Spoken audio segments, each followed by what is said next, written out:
Good evening, everyone. How are you doing tonight? I think it's afternoon for most of us around the world, or maybe even early morning. But thank you for tuning in to this second part of the Scary Story stream. Halloween is indeed tomorrow, so I hope to bring the spooky vibes. And hopefully, whatever plans you may have for tomorrow, hopefully they go well. Thanks for taking the time out of your day to be here. So tonight, we have Captain 3, or OG Agent 3, and ooh, I'm excited. We're going to be reading a couple of entries from the SCP Foundation, and then what else do I have on the list? Ooh. Okay, we have Floor Zero and SONIC.EXE from Creepypasta site as well. So hopefully those are of interest to you, and we'll have ourselves a scary good time. I will be taking breaks after each story to try and chat with y'all as much as I can, but the stories will be read 100% as Captain 3. It's gonna take a while to get used to. They grow up so fast, you know? Hopefully y'all are doing good. It's 4:08 p.m. Hey, EST gang represent. Whew. Anyway, welcome back. Hopefully y'all had a great rest. We're about to switch over to the other side now. Once again, shout out to the amazing, lovely Ela Draws for the artwork for both streams. Really brought out the ambiance for real.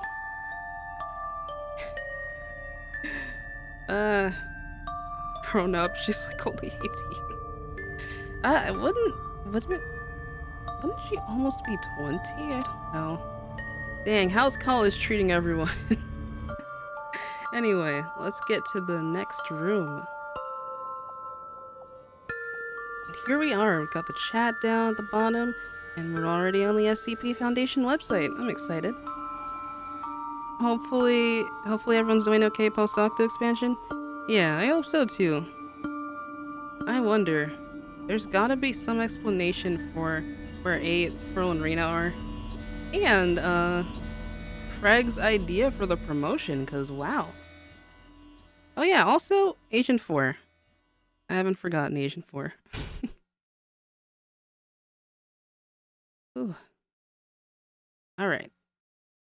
So let us get our other BGM set up. Yeah, I miss them all too.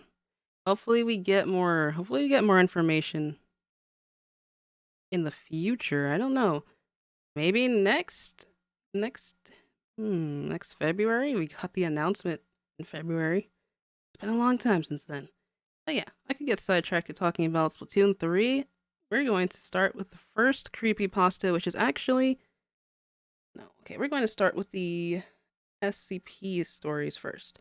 So the first one, I'll pop it on screen right now, is going to be SCP-354. No, I noticed that 4 was gone immediately because they only showed the Squidbeak Splatoon, right? Marie and Kelly were there. 4 was there while 3 and Craig were absent, so... I don't know. Hopefully nothing happened with the fuzzy ink. Hopefully they're doing alright. Soon. We need that. We need that. We do. Okay. Oh, there's been a lot of new entries lately, now that I'm looking at this. But take a sip of my tea and then we're gonna get started because there is currently no BGM. It's just you and me in this silent chamber until we get some music started. Okay. Let me know if you can hear it all right.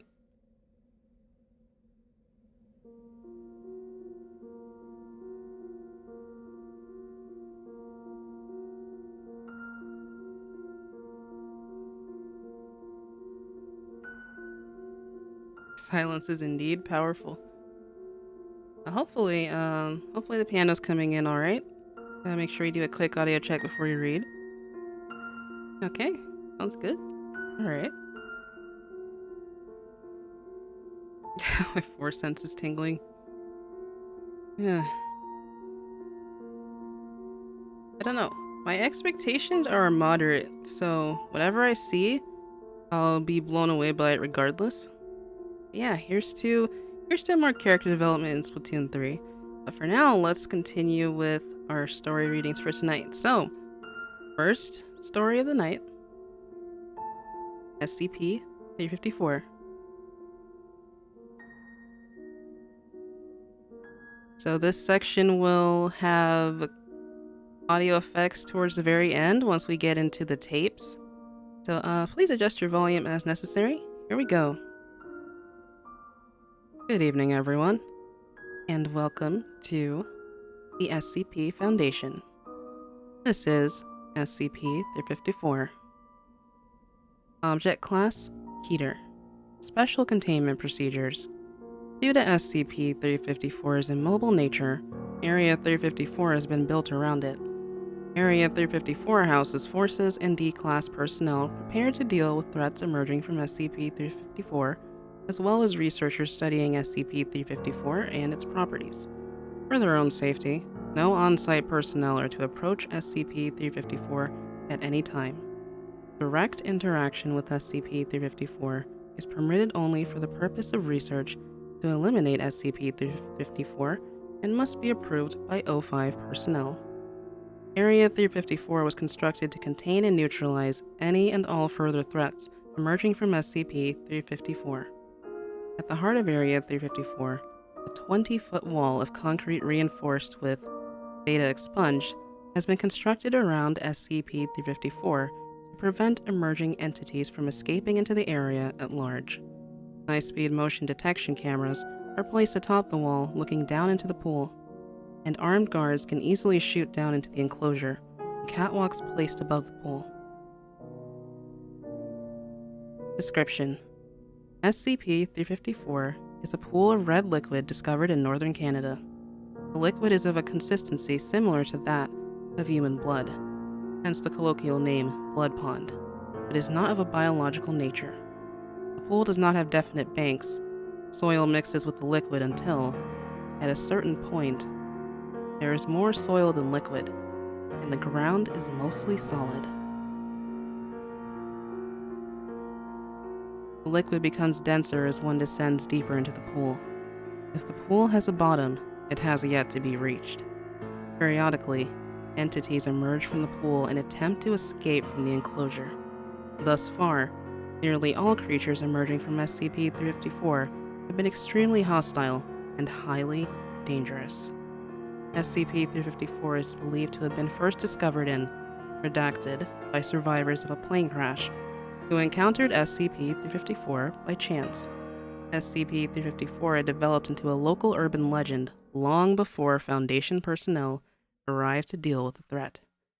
After locating the source of the legend, SCP personnel set up Watch Station Epsilon-38 to monitor the pool and to deter future travelers from finding it. SCP-354 was classified as Euclid until its properties were further discovered. At 14:03 hours on Redacted, an unidentified entity emerged from SCP-354. Contact with Watch Station Epsilon-38 was lost. Mobile Task Force, Redacted, was dispatched to deal with the entity and were eventually successful. All personnel of Watch Station Epsilon-38 were found dead. Area 354 was subsequently constructed to contain SCP-354. And now we come to the document section. Document 3541A, partial log of entities to have emerged from SCP-354 prior to event 35420. The original entity which destroyed Watch Station Epsilon-38 resembled a giant bat, neutralized by Mobile Task Force, which has been redacted.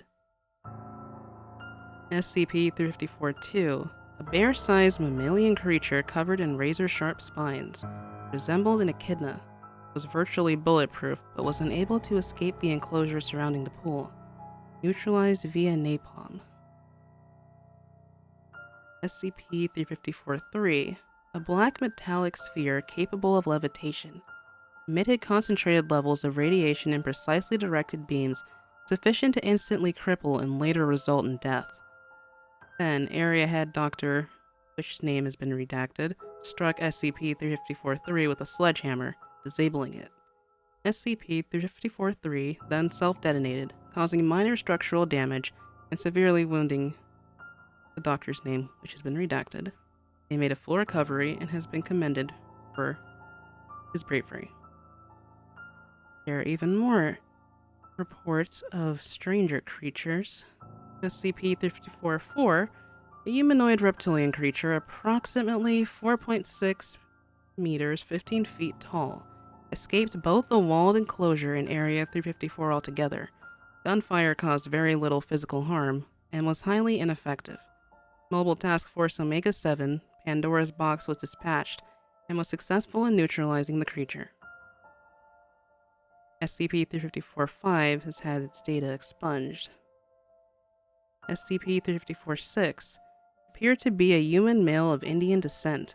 As the enclosure around the pool had not yet been fully repaired, SCP-354-6 was immediately shot before it had a chance to escape. Area Head Doctor, which name has been redacted, has expressed his displeasure in the rash execution of SCP-354-6, which testing revealed to be identical to an average human being. Spooky. Data is corrupt. Ooh. SCP-354-14, majority of creature's body remained well beneath the surface of the pool. 5 octopus-like tentacles were seen emerging from the pool and reached up over the enclosure. Several D-Class personnel were grabbed by the tentacles and pulled back beneath the surface of the pool. After receiving massive damage from gunfire, SCP-354-14 retreated back into the pool and disappeared. No personnel taken by the creature were recovered. That one's definitely a little bit too real. SCP-354-15. Feline creature composed of a blue-hued, crystalline structure, later revealed to be ice.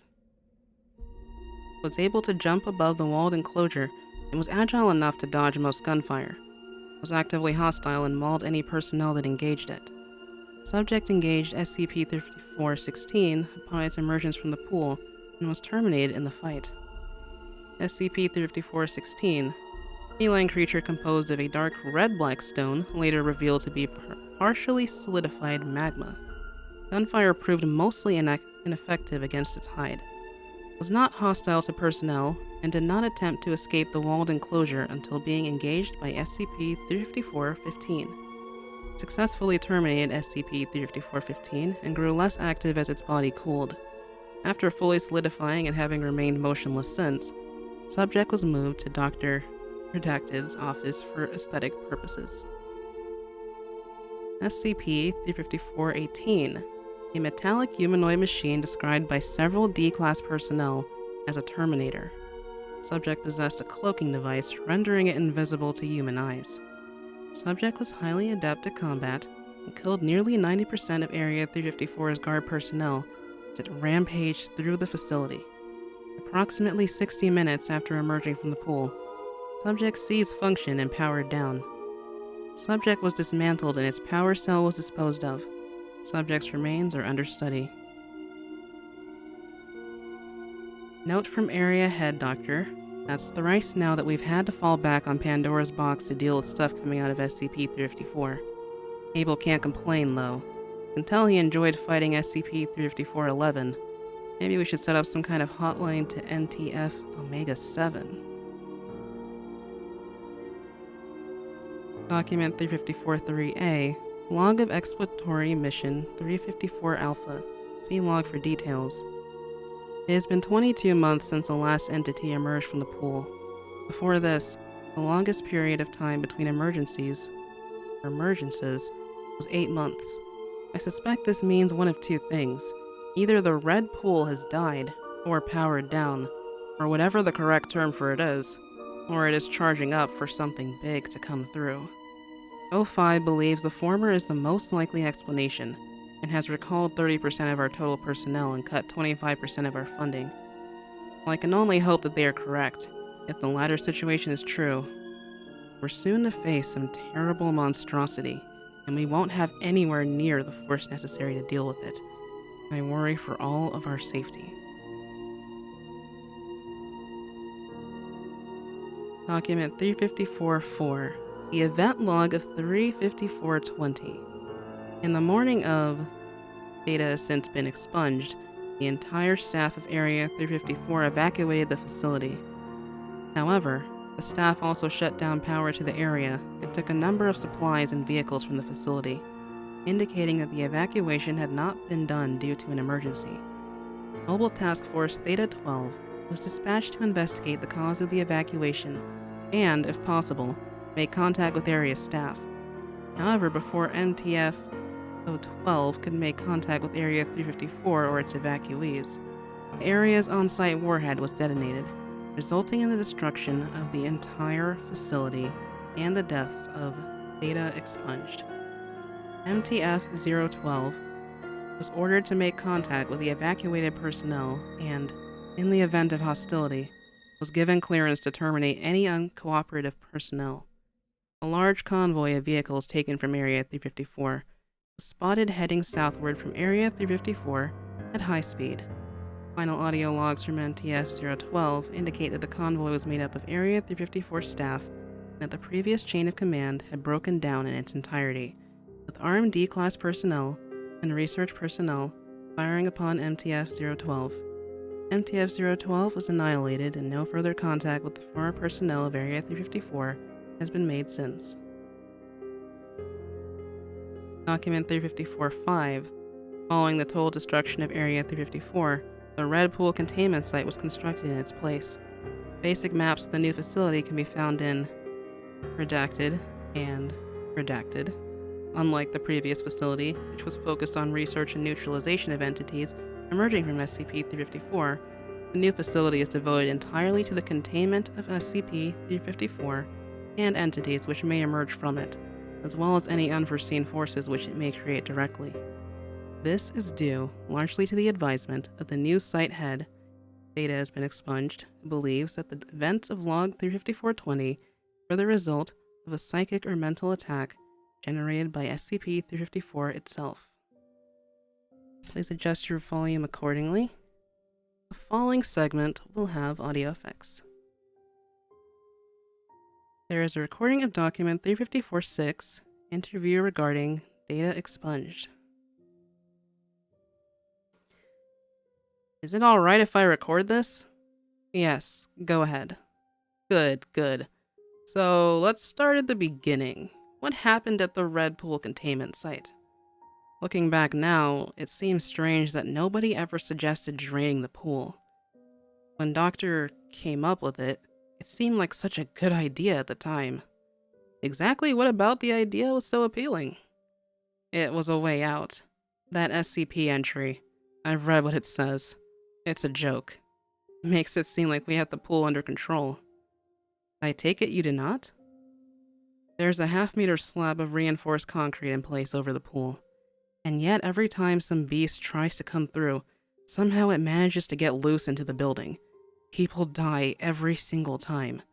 I've seen a man's own intestines. Can you imagine what that looks like, old man? So to you, and of course to the other people stationed at the Red Pool containment site as well, draining the pool seemed like a fine solution to the suffering caused by SCP-354.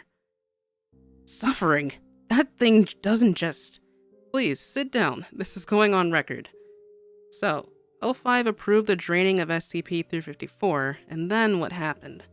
They evacuated the non-essential personnel to a location a couple kilometers away, leaving just basic defense crew and the people who'd run the equipment. Mostly D-Class, plus a few agents to keep things going. And you were among those agents. Yes. How did they go about draining the pool? Tech guys brought in this big pump thing with all these hoses. We retracted the slab, but... Have you ever had a dream where it seems so real, but you knew you were dreaming, and it felt like you had to wake up to escape from it? I can't say I have. Yes, you have. We all have. That's what it felt like when they put the hose in to try to drain it. Everything stopped being real. It was like we had to escape right now. And you were the only one feeling this sensation. No, everyone had it at the same time. It came from the pool. Please, lower your voice. What happened when they activated the pump? We never did. We couldn't. It wouldn't let us. What wouldn't let you? The pool. Please, I ask you to lower your voice. Up until now, it's been content just throwing monsters at us. It's been playing, but now we have it locked up, and we just trying to execute it. Now it's angry. Guards, please restrain Agent. Redacted. My buddy measured its banks once and compared them to the photos from its first discovery. You know what he found? Agent grabs the doctor. Guards? It's growing. The pool is growing. It gets bigger and stronger every day, and now we've made it angry. Get your hands off. Sedate him. We'll continue this in the morning. If he's lucid by then, anyway. And that's the end of the records. And that is also the end of SCP-354. There's also an image of the current state of it, I'm assuming. Quite chilling. Ooh. Oh boy. My heart rate is a little bit elevated. Especially with this music we've got in the background. What did you think, everyone? That's the end of SCP-354. Is this on an audio tape or a VHS tape? Either or works, I think. Also, I want to comment and point out how it was interesting that two of the creatures, right?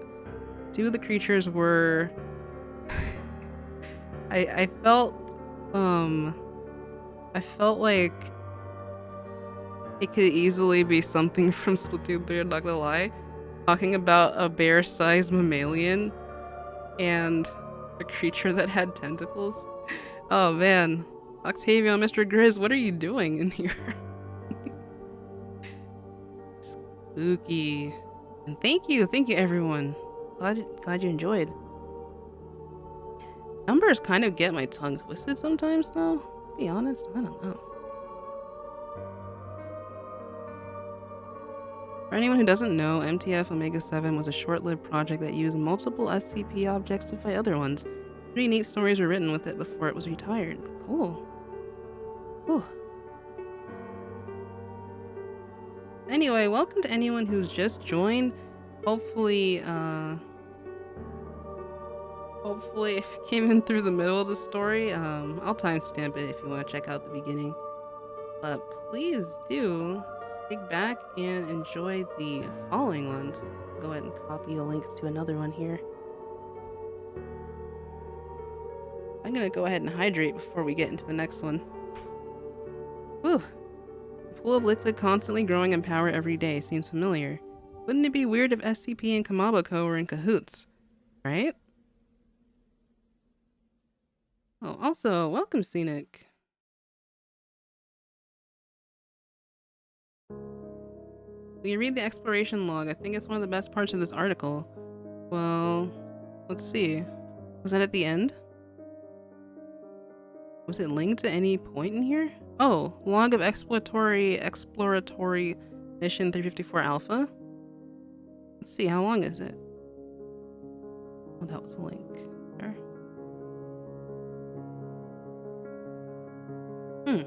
What y'all say, everyone? I actually did not know there was another part to it, since I was recommended this story by, I believe, one of our channel members. Turforce Strat, turn octopus and pull enemies in ink. Thank you for the super chat, Tuck Banks. Thank you. The one about the crazy college guy was probably scarier because it was so long. Yesterday, Marina read a really long story called Psychosis, so I don't think today's stories are going to be too long. We'll see. I think because SONIC.EXE has 2 parts, it might be the long story for tonight.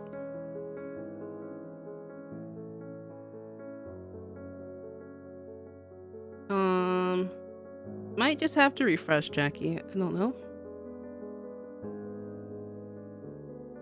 So does the exploratory mission sound interesting to y'all? If not, I'll continue on with the next SCP that we had, which is one about being on the ocean floor, I think?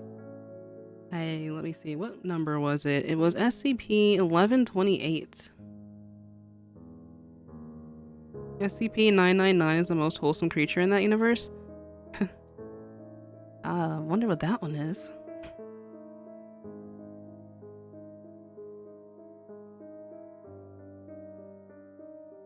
Ooh, Octo expansion, always fun. Honestly, I feel like there should be a few more creepy stories based on the Octo expansion. Oh yeah, we read SCP-087 yesterday, but let's see, we're on this one. That reminds me, yesterday there was someone who recommended that I check out the Inkblot disease by Cuddlebot. I have it saved somewhere, but I don't think I've actually put it in the list.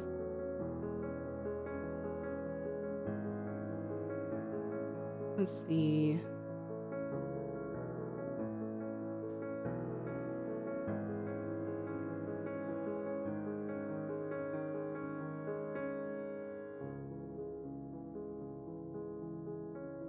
Alright, I got that pulled up.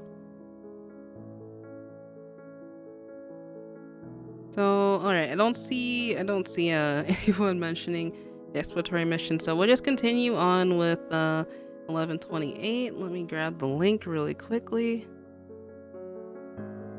And while we're taking our time to do that, remember everybody, please stay hydrated. Let's change up the number.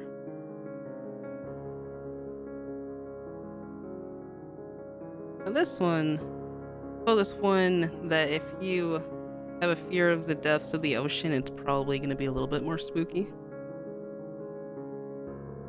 One scary story. Surface level OE is sort of scary, but once you start thinking about the setting, it's very terrifying. Oh yeah, even the concept art was really wild. Gonna have a sip of tea in. Here. Oh, drinking tea ASMR. Bodies in the water? Oh yeah, we read that one yesterday actually.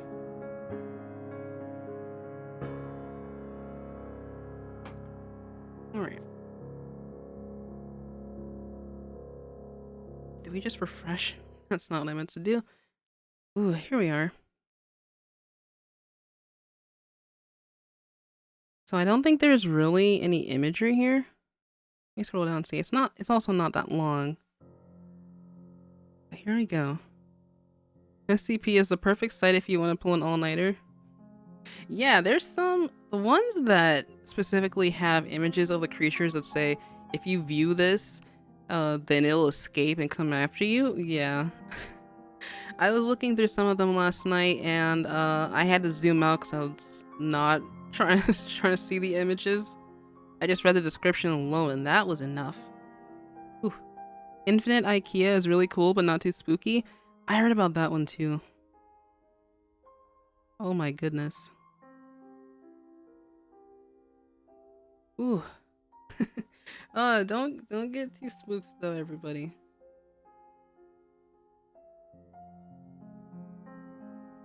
Alright, so let's officially continue on with SCP-1128, which is on screen right now. Okay, starting.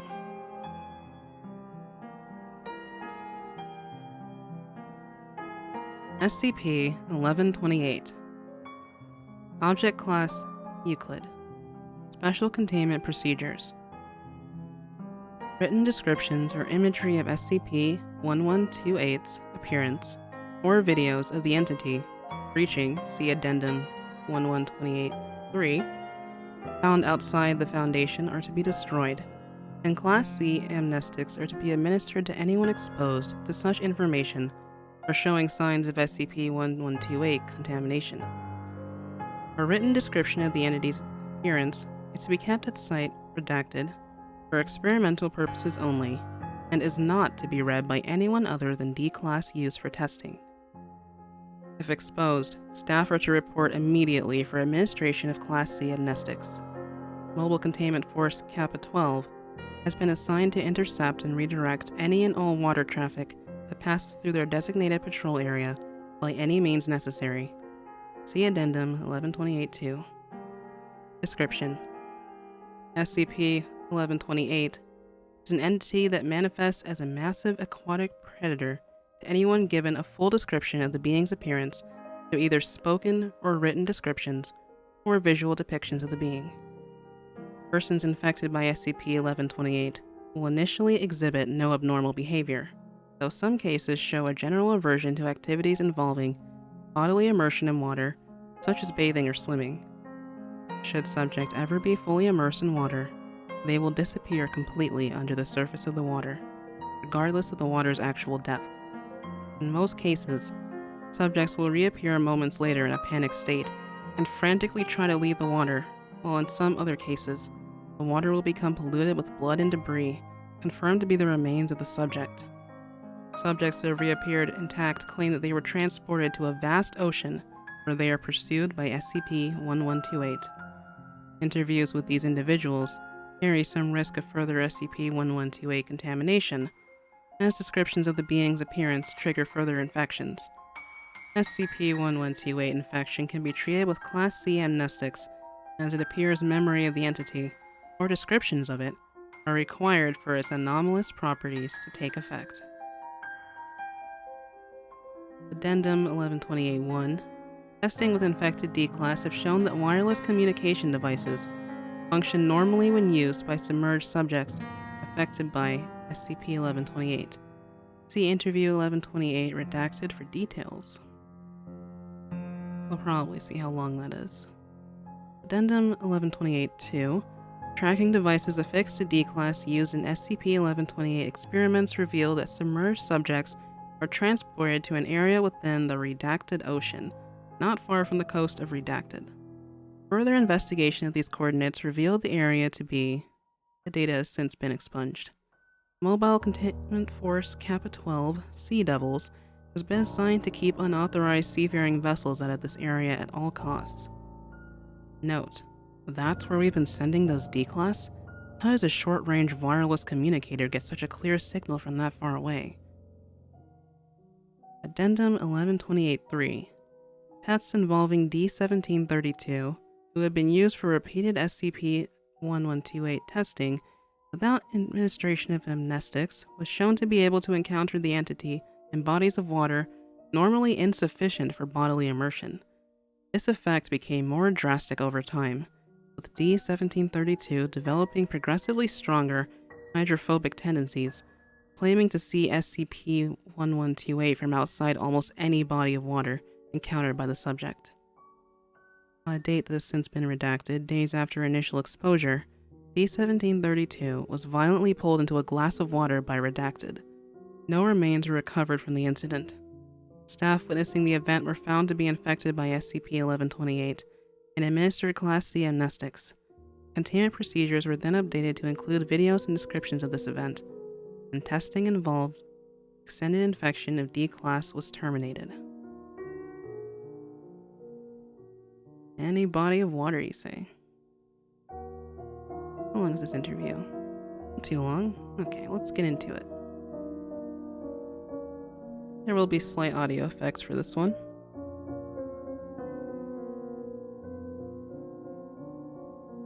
You are instructed to read from a small pamphlet describing SCP-1128's appearance. Then were outfitted with diving gear and lowered into a large tub of water via winch and cable. The gear was outfitted with a wireless communication device to allow contact between myself and Dr. whose name has since been redacted, and to test if the SCP had any effect on such devices. The interview has been edited to remove hazardous information pertaining to SCP-1128. Can you hear me? Over? I hear you, Doc. Damn, this thing is deep. Looks so tiny from the outside. How well is your reception? Over? Good enough, I guess. Kind of fuzzy, but not enough that I can't hear what you're saying. What's your current status? Right now, I'm just sinking to the bottom of... Is this the ocean? How the hell did you manage to fit an entire ocean inside a stinking bathtub? Irrelevant. What are your surroundings? I just said ocean, damn it! There's fish and everything! Don't you guys know what the hell's inside your... What happened? I'm fine. I just hit bottom. Looks like I've landed in a patch of seaweed or something. What are your surroundings? Seaweed, mostly. Wait a second. It gets thinner to my right. Looks like there might be a drop-off that way. Should I go take a look? You may proceed. Okay. Damn, see, it's heavy. It's hard to move in this thing. Hey, is this thing soundproof?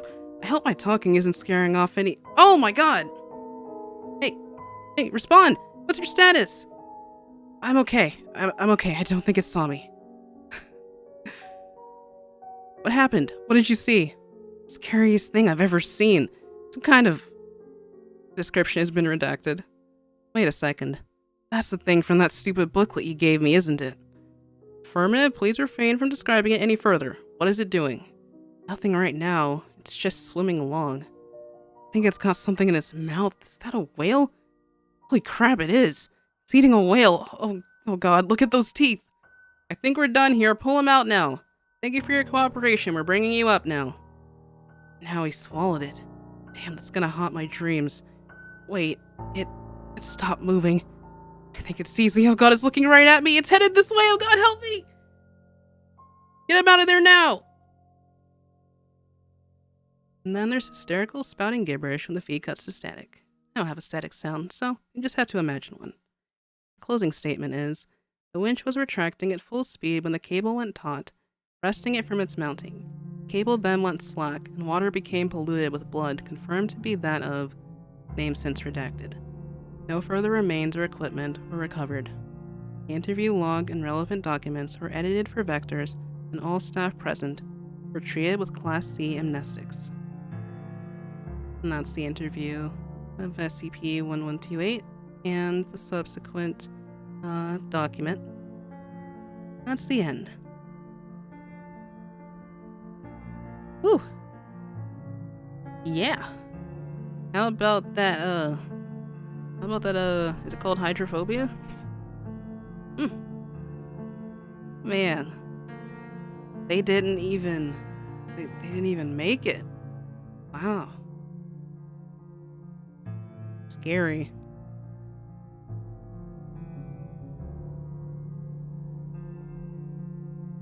Everybody who's not an SCP nerd, keep in mind D-Class are literally death sentence convicts, so don't feel bad for them. Wow, the more you know. Oh, also, thank you everyone for subscribing so far. Wasn't able to mention one during the reading, so let me open up my dashboard real quick.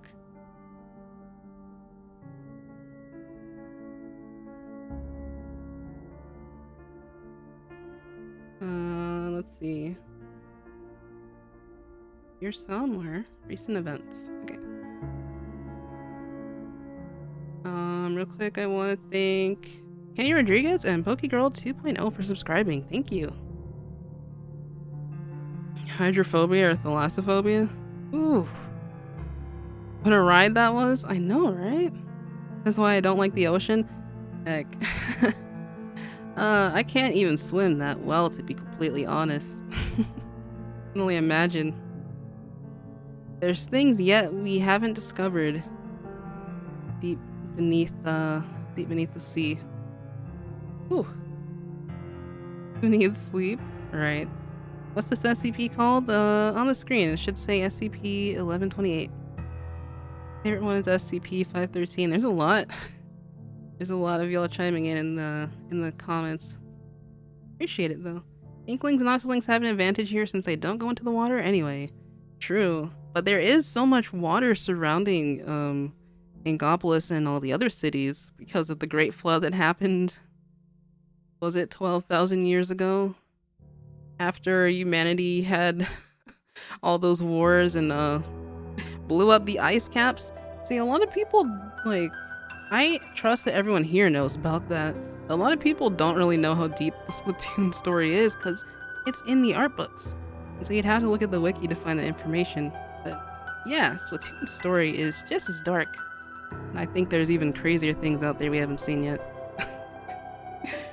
Oh my goodness. I'm excited for what happens next. The music fits great with the stories. Oh, really glad it does. Well, I want to switch things up a little bit, since this one is similar in the style to SCPs. Before we continue on with the two creepypasta stories that we have, someone yesterday, quite a few people, I can't remember usernames exactly, also recommended the Inkblot disease. I know there is a stage in Splatoon 2 that's called Inkblot Art Academy. It almost wasn't named that in beta. Honestly, Inkblot does make you think of like calligraphy ink. That's what this next entry is about to look like. So shout out to cuddlebot.tumblr.com. You'll see it on the screen soon.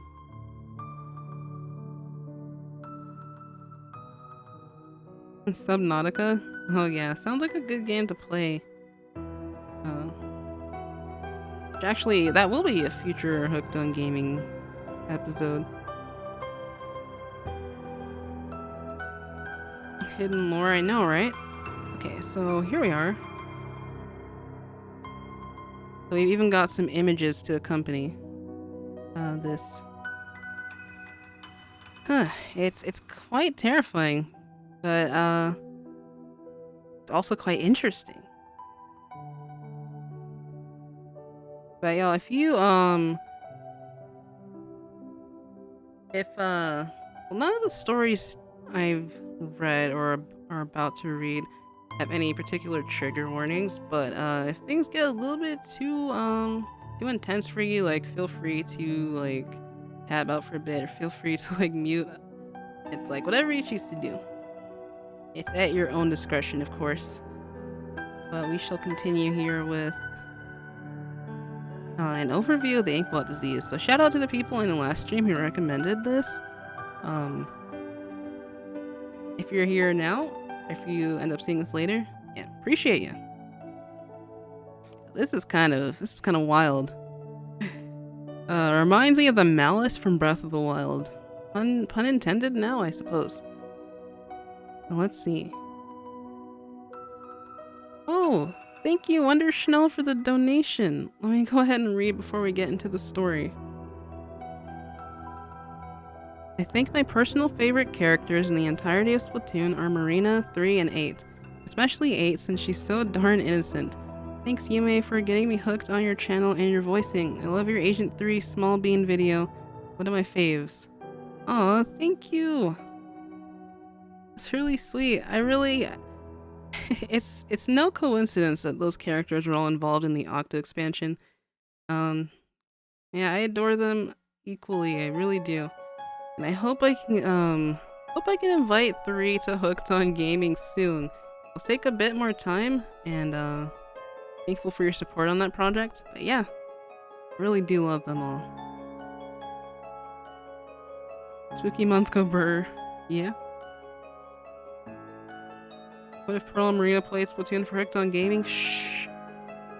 I want the secret out. Play it out. But Marina knows things.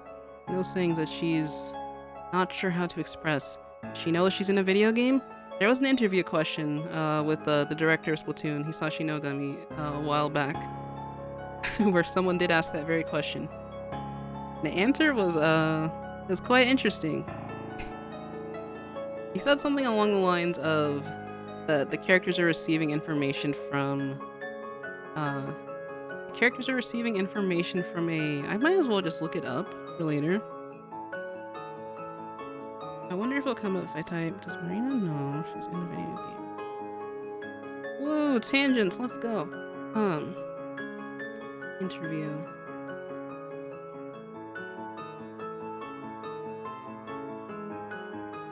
They did ask that actual question.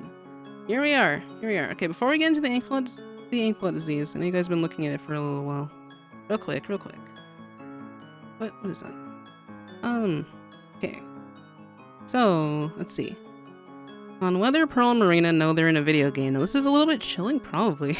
Who knows? That's a really difficult question. I think that if you play Splatfest, you'll occasionally see them say things that may put their position somewhere in the middle of Splatoon in our world and the references that they're making. They also fulfill this role of discussing what stages are upcoming in the news. When it comes to Splatfest, we wanted to make off-the-hook characters something that's a bit closer to reality, Splatfests are events that expand beyond the boundaries of the game and occasionally tie elements of our world into Splatoon. So it might just be that during those moments of Splatfest, they have an occasional inkling, haha, that they are characters in some sort of a virtual space in the world of a video game. When it comes to the Splatfest, there is this Japanese idea of a Matsuri, which is a Japanese-style festival. In Japan, those Matsuri festivals usually have some kind of a female shaman who is kind of the leader in of the festival in Japanese tradition. These characters, whether it's Callie and Marie or Pearl Marina, take on those roles in the Splatfest as well. Oh my gosh, what is this sound? Spooky! It might just be that in these special events that they are Splatfests, the characters leading them may come into contact with consciousness greater than their own. Well, there's a laugh cue. It might just be that they're speaking words that aren't even their own. Does that mean they're possessed? Oh, yeah, like I said, the answer is really chilling. That makes sense. How else would we have had Splatfests about human food brands, human cartoons, things like cats and dogs, which only cats still exist in Splatoon's world. Dang, rest in peace to all the canines. Yeah, it's a really interesting answer, but this is an official interview with the game's producer, Hisashi Nogami, the man himself, the one who does the Splatoon 3 pose in the direct. Yeah, isn't that really cool?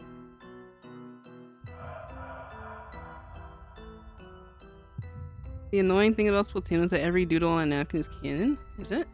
Depends on the artist. Aliens are broadcasting the Splatfest teams to Off the Hook.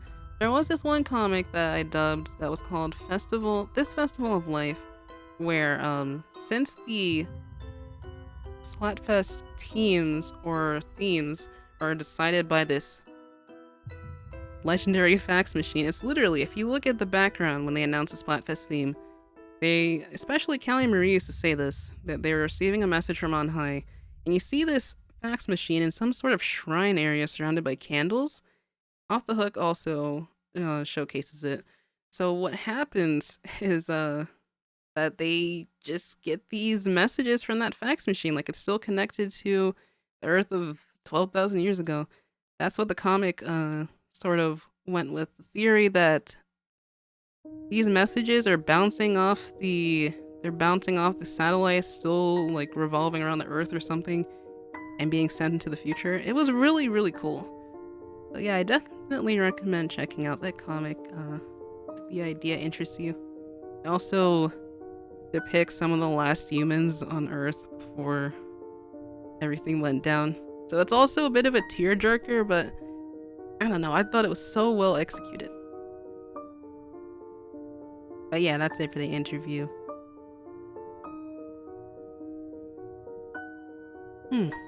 Refracted radio signals? Yeah, I think so too. Also, hello to people just chiming in. We're having a little bit of a theory chat as well.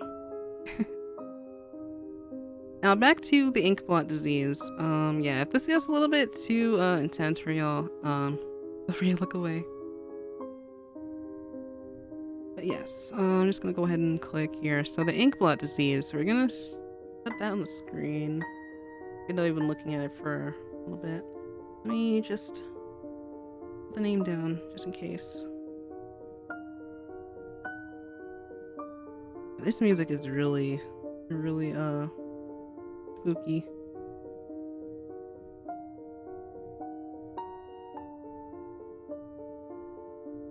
Oh, wow. My Caps, where did you go? Caps, look, where did you go? Here we are.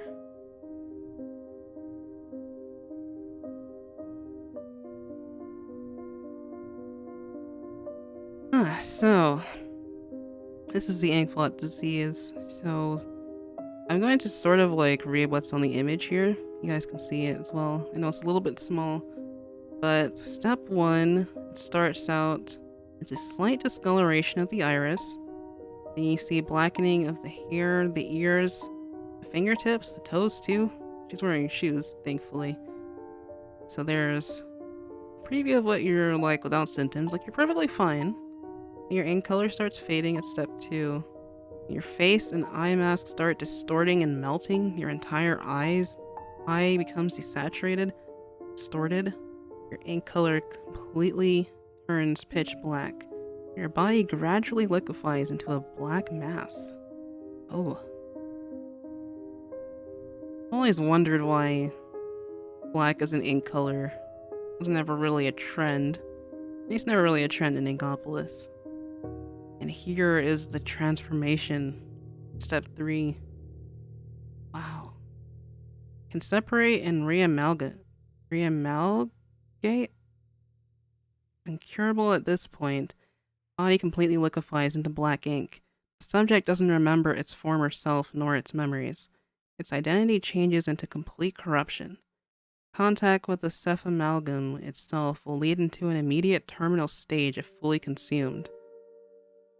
So once you're in contact, that's it, it's over. Transmits through physical contact of the inflicted or a single drop of tainted black ink. Forms in various shapes. That's terrifying. It doesn't seem curable. The Inkblot disease revised. Potency erraticus, transmissibility contagious, phenomena enigma, scale area. More information under the cut. Origin, dating back during the Great Turf War in a militant lab base, vacated. Occurrence is rare. Pathogen is a virus. Treatment, there is. Antivirals, contaminated ink removal treatment, CIRT. Transmission, physical contact with the inflicted or a single drop of tainted black ink upon the skin. Prevention, vaccinations and isolation from any of the maladies present. Early symptoms, blackening of the fingers and ear tips, including the tips of the tentacles, faint discoloration, bleaching ink color, dry coughs, vomiting of black ink, fatigue, fever, and sweating. Later symptoms, ink color completely turns pitch black, gradual liquidation, violent coughs, extreme vomiting of black ink, numbness of some body parts. Skin tone gradually turns darker as the black ink consumes the victim's body. Late symptoms, the terminal stage. Body completely liquefied. Victim lost all of his or her memories, turning into the monster. Melting and distortion of the face and limbs. Notes. After the patient reaches their terminal stage, their body becomes free-forming liquid, assembling into numerous shapes and forms. If someone comes in contact with the abomination, they'll end up being latched on and absorbed from the inflicted, causing the victim to be completely turned to their terminal stage. This also can result in the creation of the cephamalgam. Quick tea break.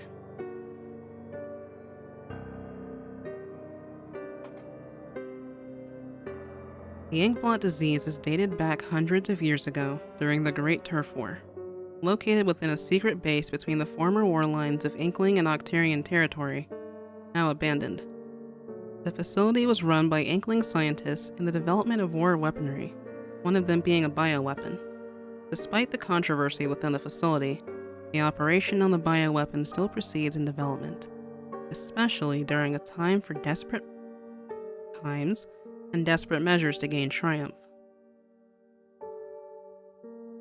The department successfully acquired a lab-made pathogen to weaken the enemy lines, and it was a successful start as it gained them an advantage. It was, however, too soon to speak of victory. Everything backfired as the viral strain mutated, causing an anomalous transformation within the enemy lines, known as a cephamalgam, a mass fusion of inklings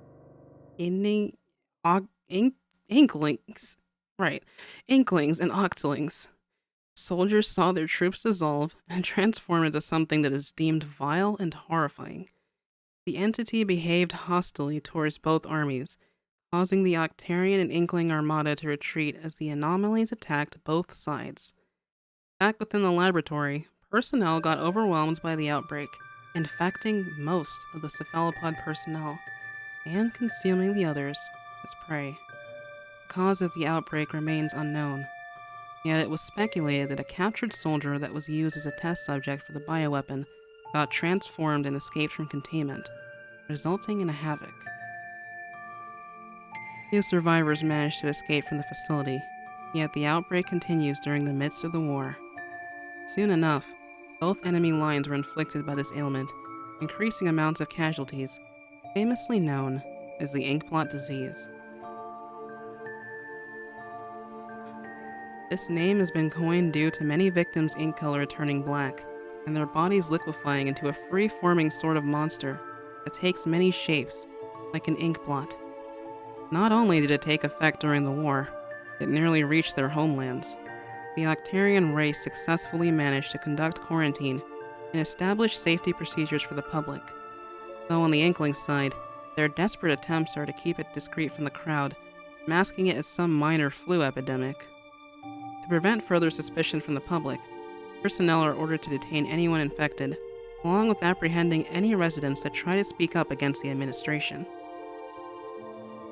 Despite the death toll, the Inkblot has finally been contained. After 10 years, a treatable cure has been found along with safe certified treatment procedures. Those with the early stages of the disease are cured thanks to treatment. Those who are in the terminal stage, however, must be terminated. The lab foundation where it originates was destroyed, sunken underground in the deep chasm after the catastrophe. The area is entirely out of limits, kept away from the public, and wiped out from the geological maps. It used to be so highly common to get infected with the Inkblot. Nowadays, the disease is considered rare. So rare that many cephalopod folks may recall that the disease could be a mere urban legend, or it's completely eradicated, along with its history. For Inkling kind, it was best to never mention the tragedy, for it is a grim reminder of their atrocities they'll never admit. The rumors about the Inkblot faded into obscurity, forgotten memory that's left to be disregarded for good. The Inkblot may no longer be a threat today, for them of course, but they remain underground, waiting for their awakening.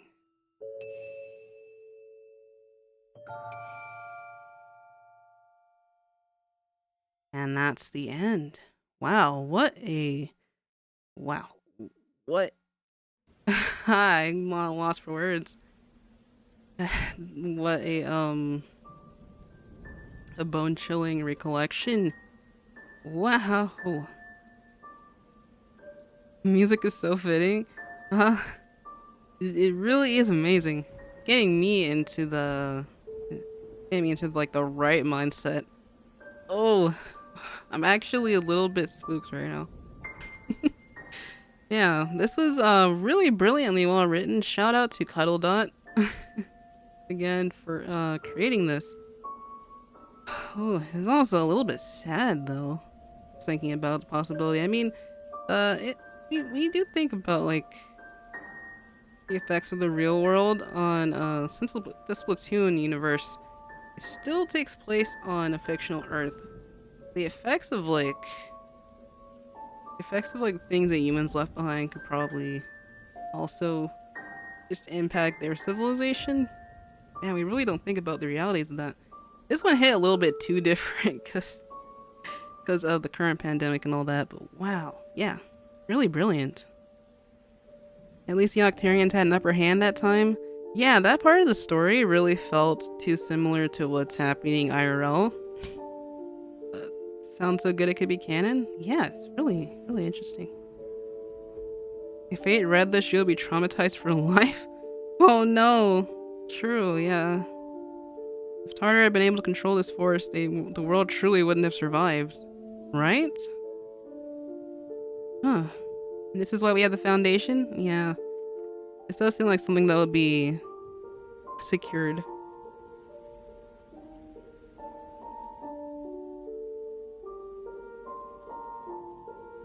Okay.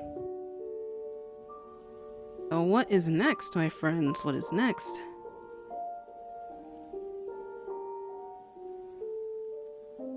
If y'all need a moment, that's okay too. Please remember, stay hydrated.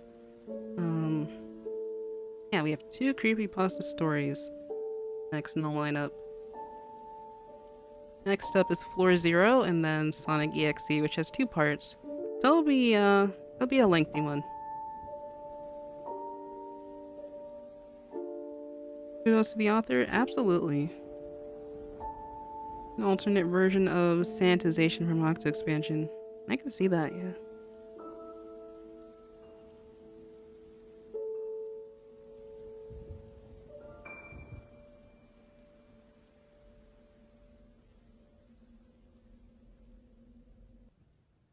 So this is the next story that we have in our lineup. It's interesting because it's written in, I think it's written in... Which tense is it? Well, it's written in a tense you don't normally see in stories. So it's as if you, the listener or the reader, is taking the actions. Never felt this chill before? Those stories are really surprising? Oh, well, glad to be able to, I'm looking for the right word. Glad to be able to provide the chills, then. Have a favorite scary movie?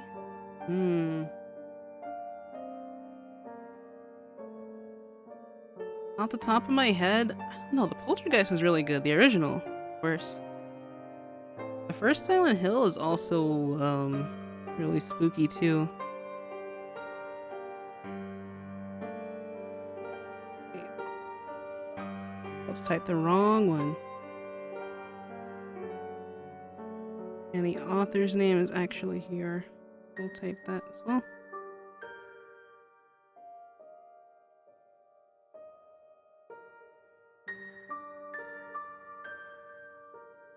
Second person POV story, that'll be interesting for sure. Yeah, I was thinking it was second person. I was like, it's not first or third. There we go. The reason 8 is so chill right now is that after OE, nothing phases her anymore. Honestly, I think that every video game character who has to go on a life-changing adventure has some sort of trauma afterwards. It's natural. You're thrown into the unknown, and you have to like face your fears. Oh man, like honestly, think about it. Same thing for Link and Zelda too. Oh, thank you for the super chat, Tuck. I'm back. Sorry, Inkblot was a bit too scary for me. No worries. What do you think of the Agent 24 fan art? It's always a blessing.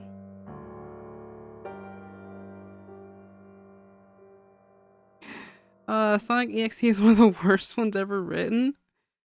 Any classic ones aren't as good as people say. Yeah. I see where you're coming from. See what you're putting down. Alright, so let us get back to Order 0. Before we start, I'm going to take a quick tea break.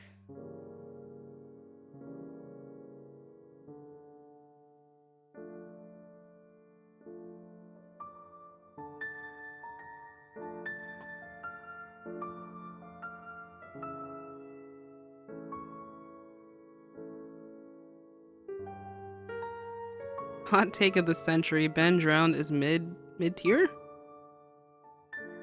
I haven't read it in its entirety. I've only like seen the theories on it. I know it's inspired by, but yeah, I don't know. I can't be the judge of that. I never read it.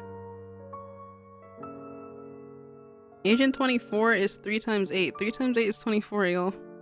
I think that the ship names are gonna get a bit confusing, a bit more confusing now that we have a new Agent 3, new trademark Agent 3. I need the localization to properly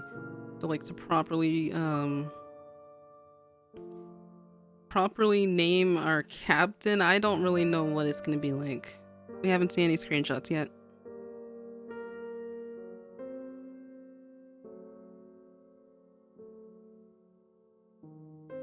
Well, Some people do ship Agent 4 and 8. I mean, I've never really seen a lot of it because it's a rare pair, but I don't have a problem with that. I mean, honestly, a lot of characters haven't met in canon, but it doesn't mean that people shouldn't like have fun writing what they want to, as long as it's not problematic. So, yeah.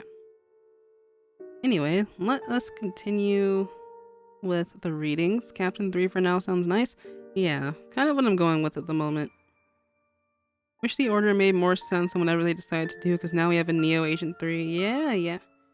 I think it's just because the game is Splatoon 3, and it would be so convenient. I really thought we were going to get an Agent 5. I really thought that's what was going to happen. Can dialogue be personalized? Hopefully.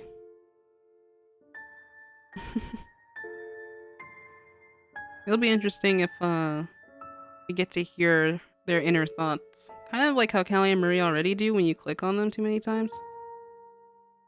But yeah. Anyway, this is Floor Zero by Gabe Hulvey.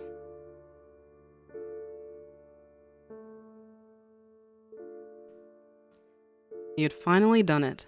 After weeks of digging around and bugging the lady at the front desk, you'd found it. The elevator code for Floor Zero. You make your way to the nearest elevator, trying your hardest to contain your excitement. You've been told so many rumors about the place that you weren't sure if they were even fiction. Some said it was a dark room full of spiderwebs, some said it was full of old mannequins, and some said it was just a storage floor with nothing interesting to see. You enter the elevator, your mind flooded with expectations. You enter the code into the keypad, and the elevator begins to descend. The elevator continues its descent for nearly 20 seconds, which was strange, considering you started on the base floor. As the elevator doors open, you're immediately hit with the temperature. It's hot. Not unbearably so, but noticeable. Once the doors are fully opened, you take a step out. There's not much to see. The walls are a faded yellow color and have off-white wallpaper lining the bottom. The carpet is of the same sickening hue and reeks of age. The worst part, however, is the lights.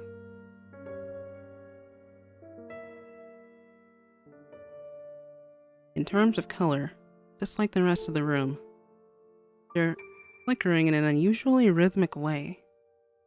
The humming drones on at a steady pace as if it will never stop. The sight is intriguing, though somewhat unnerving.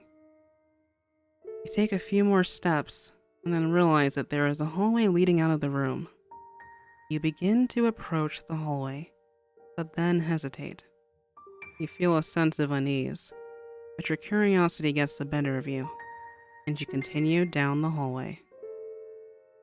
The hallway ends in a room much like the one that you started in, but with small differences. The walls are laid out differently, and there's an opening leading to another hallway on the right. You continue down the next hallway until you reach another room. This one is somewhat larger than the other two, and has a higher ceiling.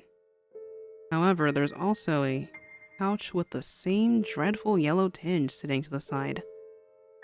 You examine the couch, not daring to touch it. It smells like it hasn't been used in years. Seems to have no dust on it at all. Now that you think of it, there's no dust anywhere. None at all.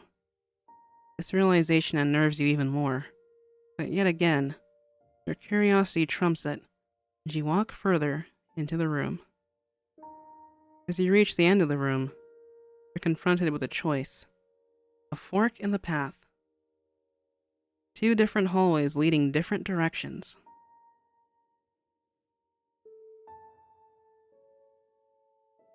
You think for a moment, and choose the left path. But as you begin to enter the hallway, something makes you jump. Throughout your trek through each part of the strange series of rooms, there's been no sound. Nothing but the droning of the lights and your footsteps on the carpet. That is, up until this point. You hear a slight sound of movement, Just the slightest bump, but it's enough to make you jump and spin around rapidly. As you analyze your surroundings, you feel as if something is off. You can't say what, but this feeling is enough to get you to turn around. You make your way across the room, extremely anxious after the noise. As you reach the other side of the room, you realize two things. First, the droning noise has stopped. Secondly, the old couch has gone missing. These two things are enough to make you afraid. You're genuinely terrified of these rooms. As you quickly turn to the hallway that leads to the exit, you stop dead in your tracks.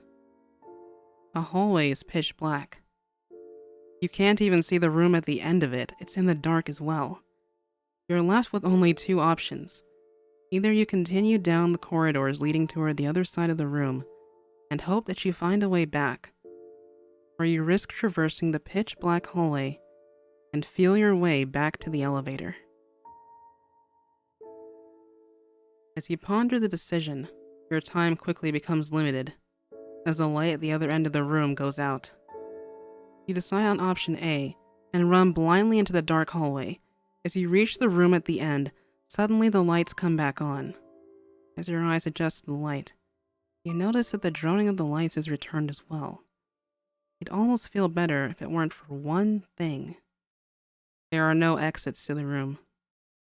You look around again, making sure that you aren't going crazy, but sure enough, they're gone.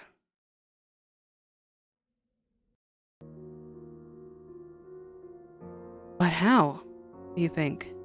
You enter this room through one, right? Right? You rack your brain trying to think of how this may have happened, scanning the room over and over. You examine each wall, checking in case it's an optical illusion caused by how similar the walls are. But alas, no luck. Once you've checked them all, you turn to the hall you just entered through to find that it's gone as well. As you see this, brought to your knees, you nearly start crying. You're trapped. There's no escape. Tears fill your eyes as you cry out in anguish.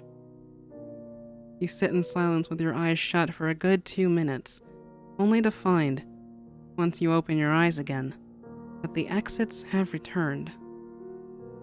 You stand up slowly, not daring to take your eyes off of the way out this time. You slowly make your way down the hallway, into the room you started in.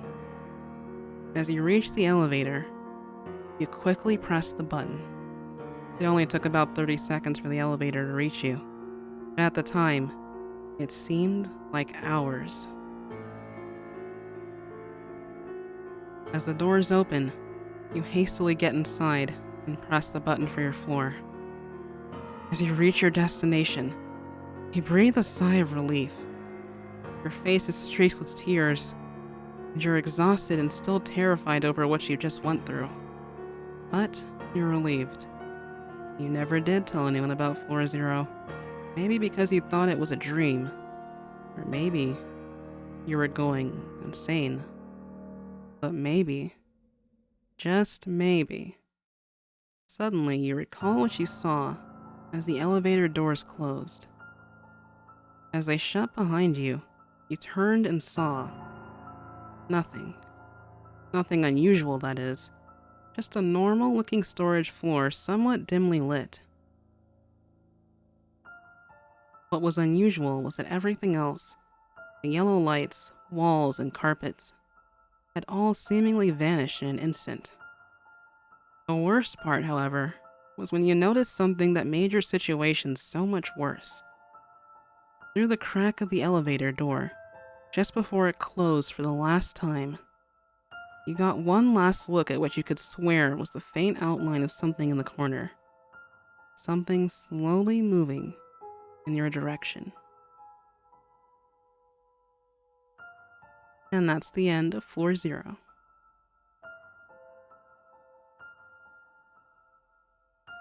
Sounds pretty sus to me. Oh my goodness.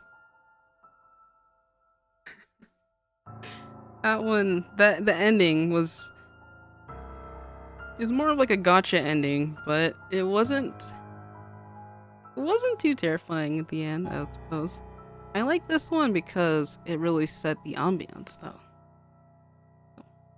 Yeah. Smaller version of the backrooms. I don't even know if the version of the backrooms I read yesterday was the original. Because, yeah, these have been shared around so many times, but wow. Yeah, crazy to be in a room where everything's just disappearing left and right. Maybe it exists between dimensions, who knows? 13th floor. Wow. Well. This has been quite interesting, I must say.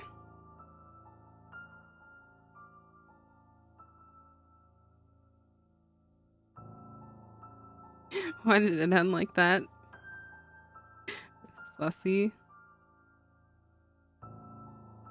Pearl Marina were Pokemon trainers. Which types would they specialize in? I mean, I know enough about Pokemon to know the different. I don't know why, but I feel like.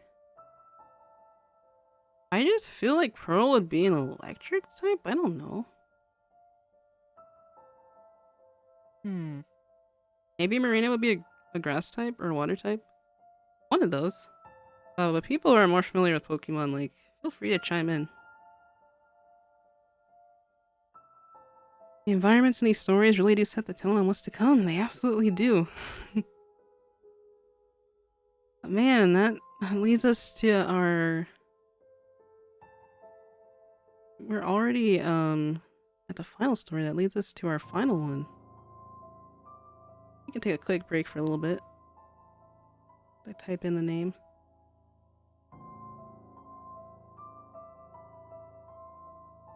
Pearl is a bit poison and electric. Callie would be a fairy or fighting type. You know what? That makes a lot of sense.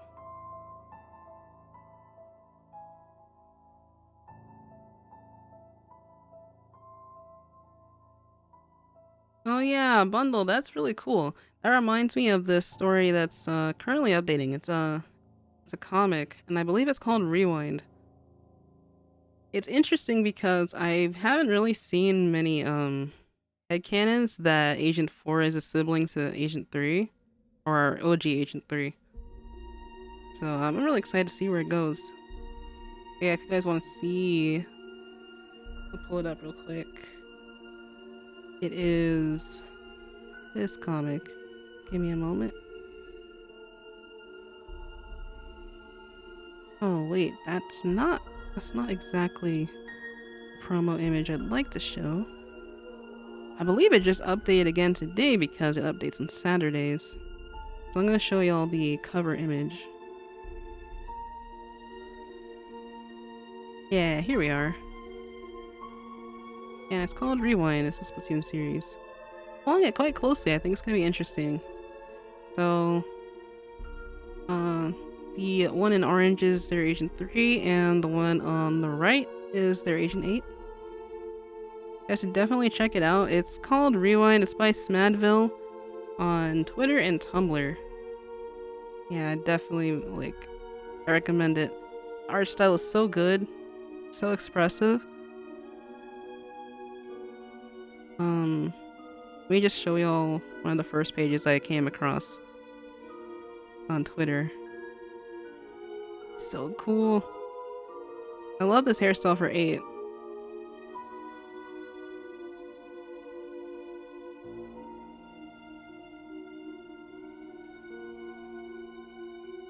I also love this dialogue. But yeah.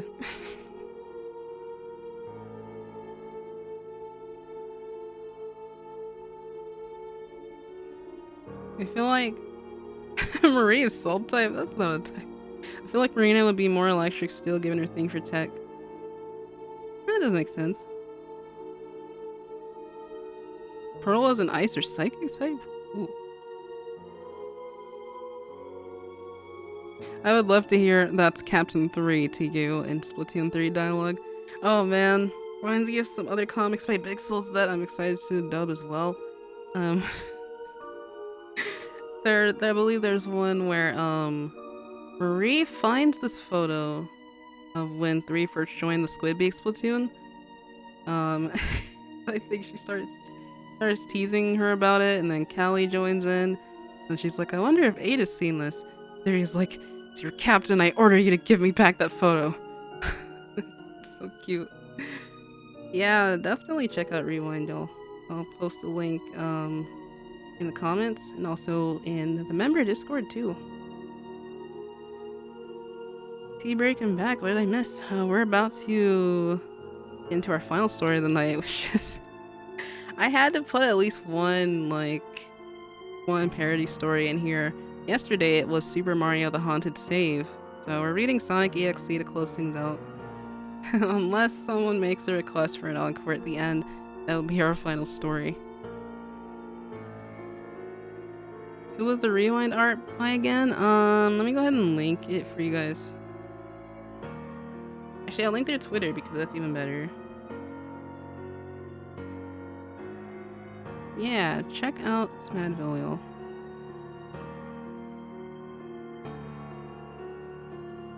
And I really do hope to one day contact them about potential series, maybe potential dub series. But there are quite a few projects I need to finish first.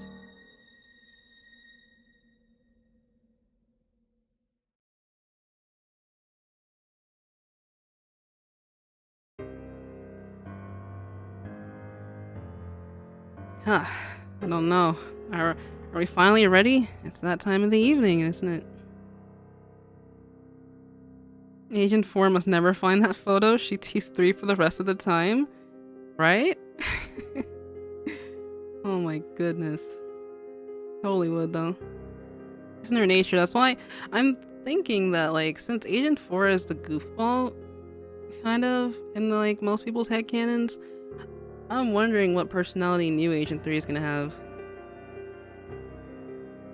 I'm really curious, like, how that's gonna shape out over the fandom.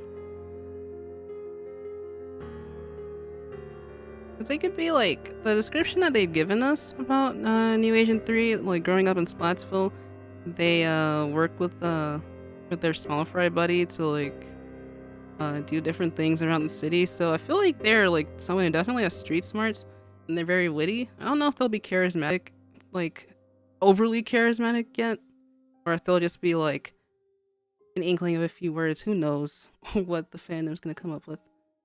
I will be watching with great interest. Okay, so let's finally get this cursed show on the road.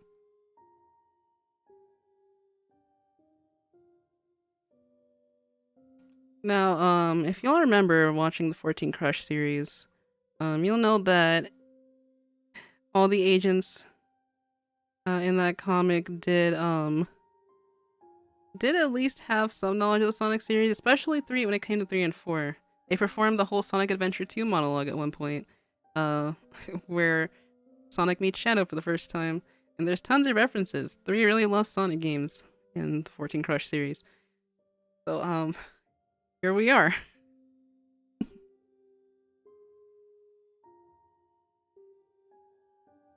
The big sister friend? I like that a lot. I like that idea. For Neo Agent 3. Really serious and organized. Yeah. More mature. A spunky gal. Chaotic neutral. Heck yeah. Oh my goodness. I love those ideas, y'all. Okay.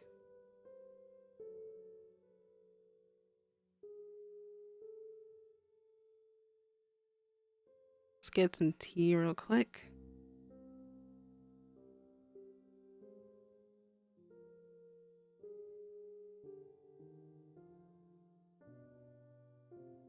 Okay, if y'all are ready, we're gonna start with SONIC.EXE.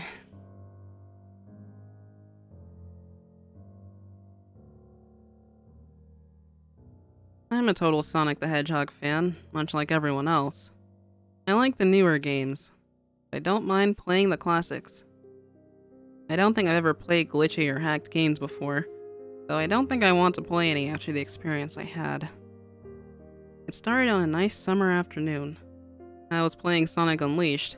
I liked how you get to explore the towns in it. Until I noticed, out of my peripheral vision, that the mailman had arrived and put something in my mailbox as usual, and left. I paused my game to go see what I got in the mail. The only thing in the mailbox was a CD case for computers and a note. I took it inside. I looked at the note first, and realized it was from my dear friend Kyle, let's just call him that, whom I hadn't heard from in 2 weeks. I know that because I recognized his handwriting, though what was weird is how it looked. It looked badly written and scratchy, and somewhat difficult to read, as if Kyle was having a hard time writing it down and did it in a hurry.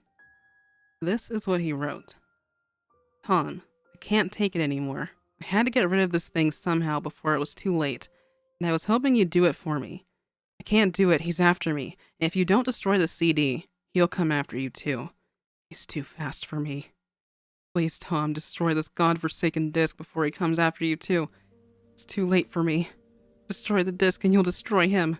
But do it quick, otherwise he'll catch you. Don't even play the game. It's what he wants. Just destroy it. Please.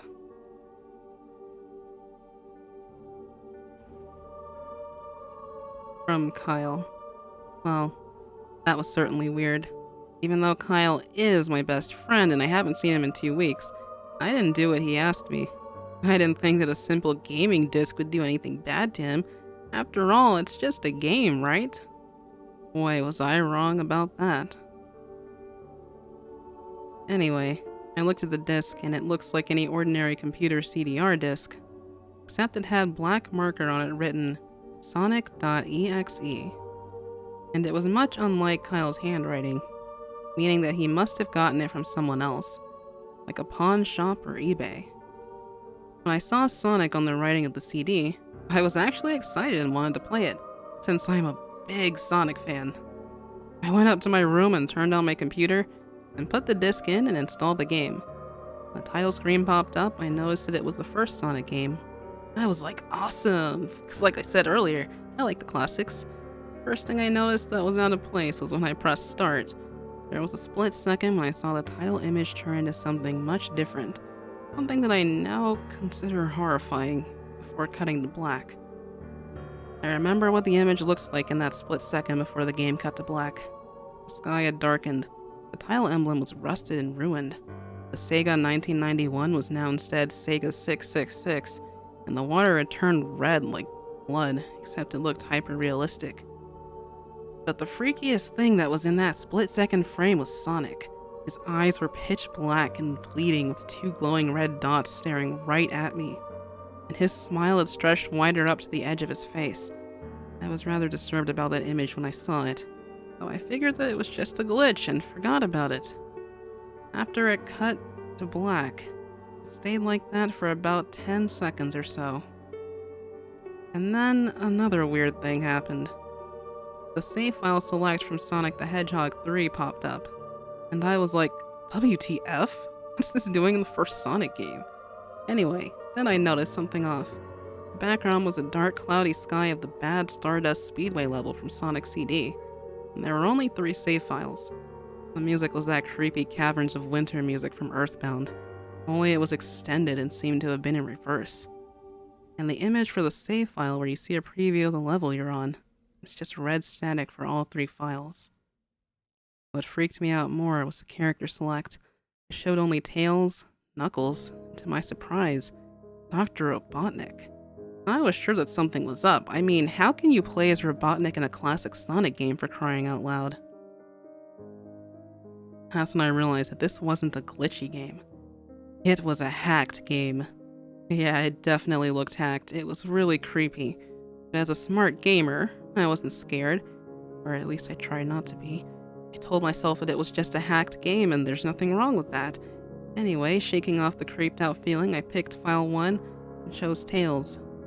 And when I selected and got started, the game froze for about 5 seconds, and I heard a creepy pixelated laugh that sounded an awful lot like that Kefka guy from Final Fantasy before cutting to black.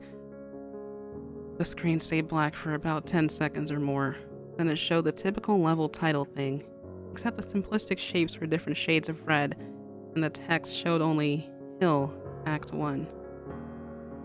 The screen faded in, and the level title vanished, revealing Tales in the Green Hill Zone from Sonic 1. The music was different, though. It sounded like a peaceful melody in reverse.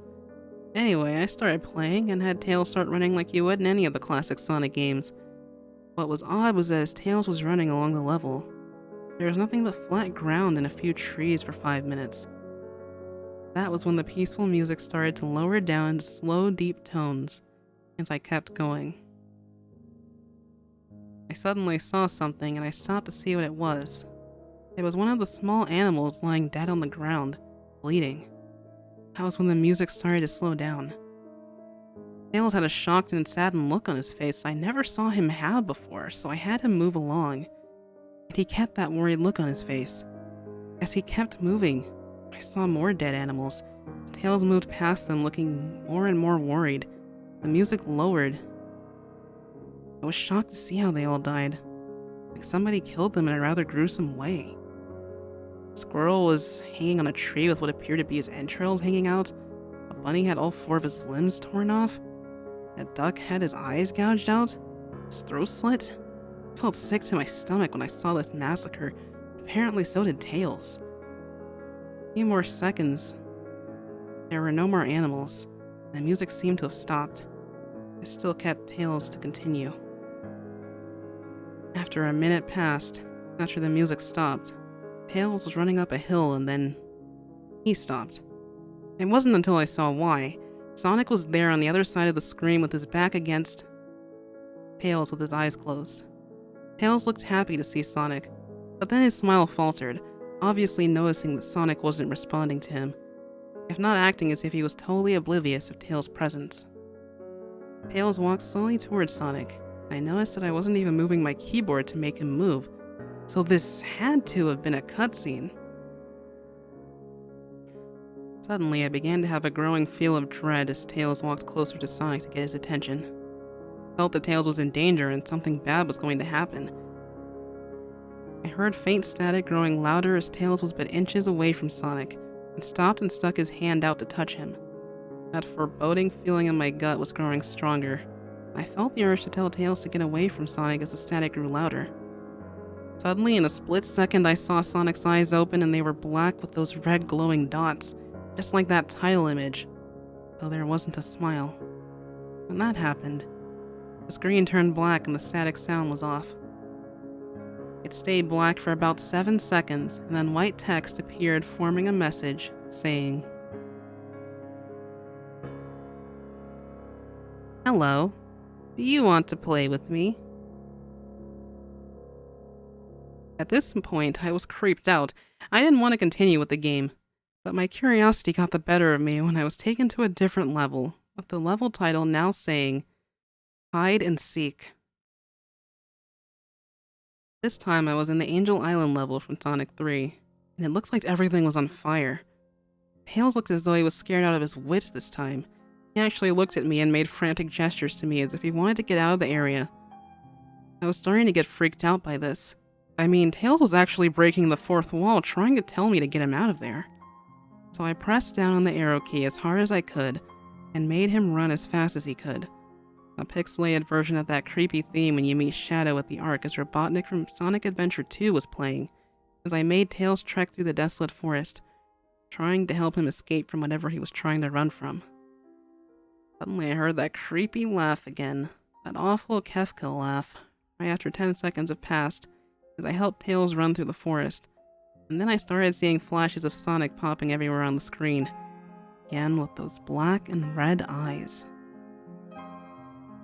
The music changed to that suspenseful drowning jingle, as I saw Sonic behind Tails slowly gaining up on him, flying. Sonic wasn't running, he was actually flying. The flying pose his sprite was making looked very similar to Metal Sonic's flying pose in Sonic CD. Except it was just Sonic. He had the black and red eyes again. This time, he had the most strange looking grin on his face. He looked as though he was enjoying the torment he was giving the poor little fox as he gained on him. Suddenly, when Tails tripped, another cutscene, the music stopped, and Sonic vanished. Tails laid there and started crying for 15 seconds. The scene was rather upsetting to watch, and I kind of teared up myself. But then Sonic appeared right in front of Tails. Tails looked up in horror. Blood started to come down those blackened eyes of Sonic's as a grin slowly grew from his face. As he looked down at the horrified fox, I could do nothing but watch. Just in a split second, Sonic lunged at Tails right before the screen went black. There was a loud screeching noise that only lasted 5 seconds. The text returned, only this time it said, "You're too slow. Wanna try again?" And then that god-awful laugh came with it. I was so shocked by what had happened. Did Sonic murder Tails? No, he couldn't have.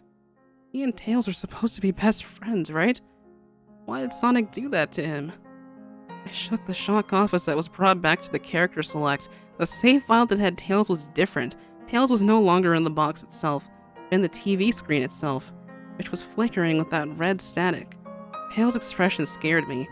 His eyes were black and bleeding, his orange fur had gone black, and he had an expression of anguish on his face. Trying to ignore it, I picked Knuckles instead. The laugh came again and the screen cut to black again, and stayed there for another 10 seconds. This time the level said, "You can't run." I was really freaked out by now. Couldn't really tell if this was a glitch or a hack or some kind of sick twisted joke or anything really. But despite my fear of what happened next, I kept playing.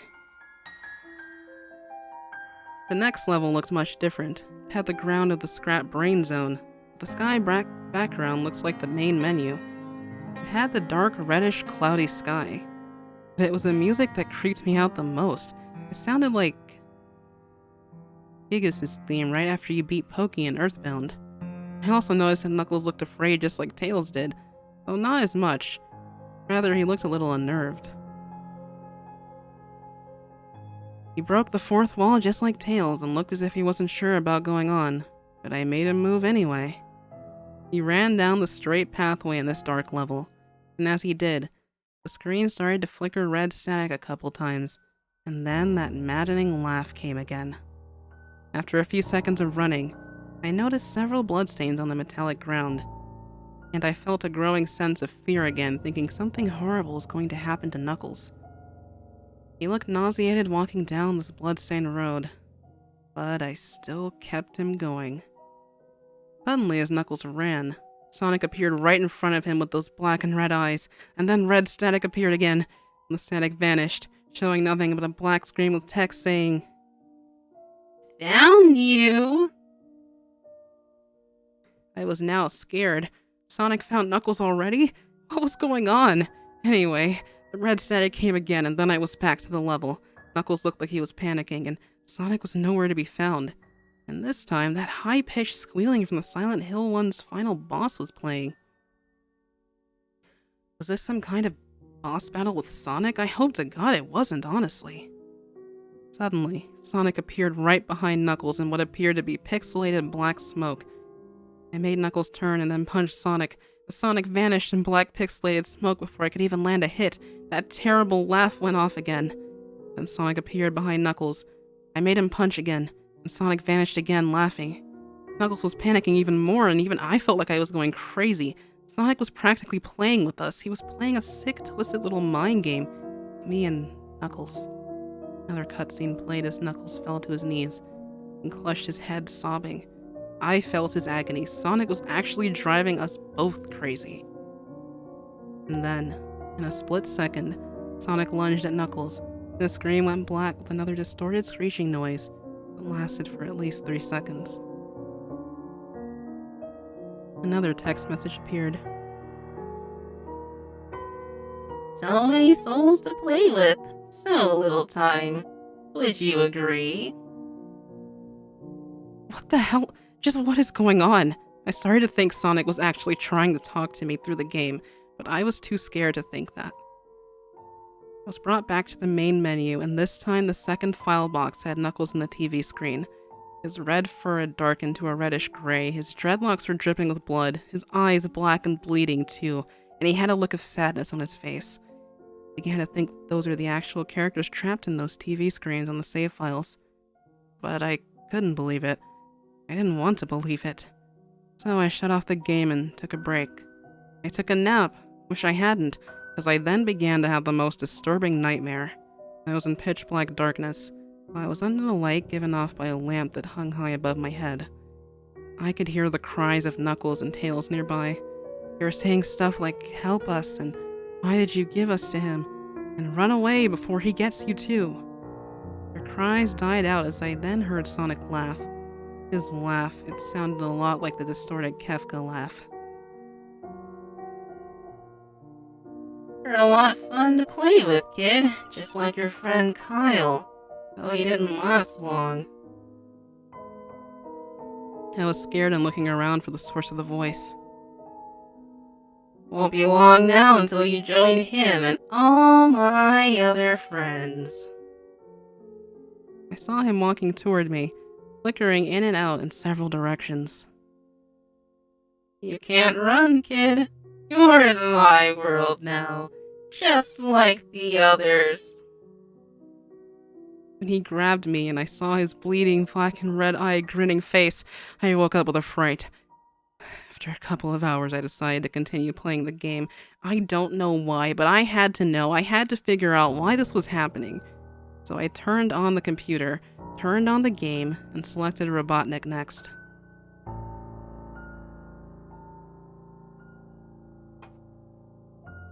I still thought that was wacky, playing as Robotnik, but anyway, the level title appeared again, and this time it said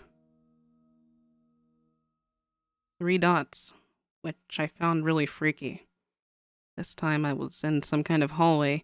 Didn't really look like it was from any of the classic Sonic games. Though it has the pixelated style, the floor shiny and checkered, the walls a dark grayish purple with animated candlelight, and a few dark bloodstains here and there. A dark red curtain hanging above on the top part of the screen.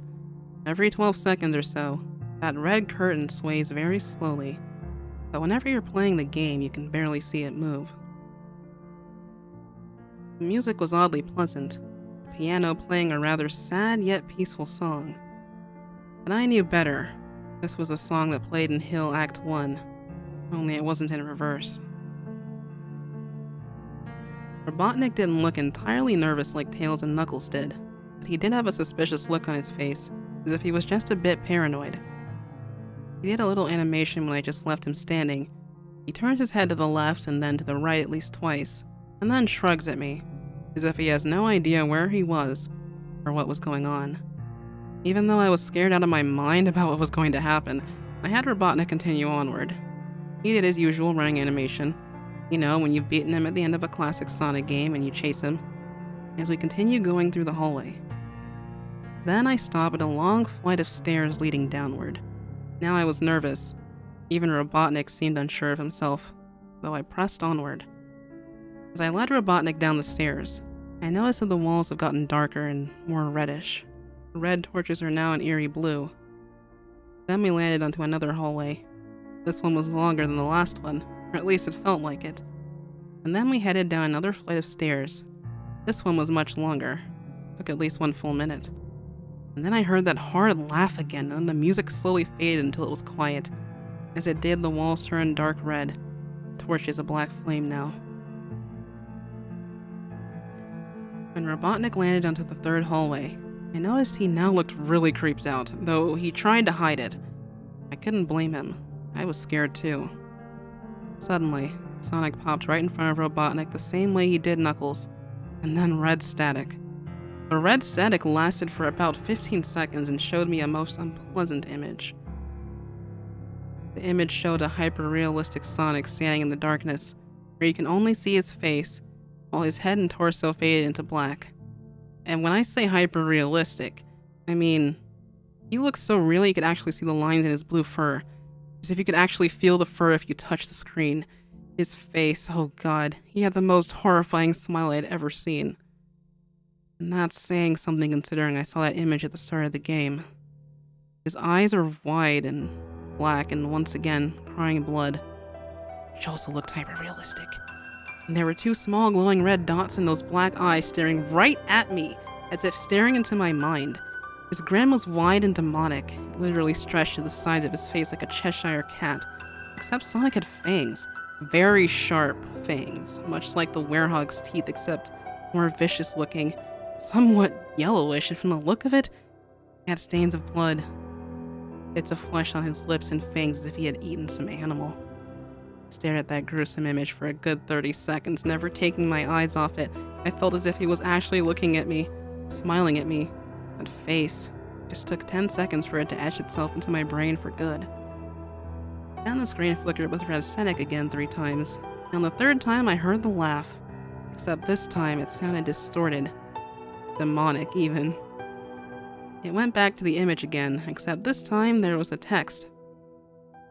Although messed up, it was pretty much one of the most horrifying things I had looked at since I had this game.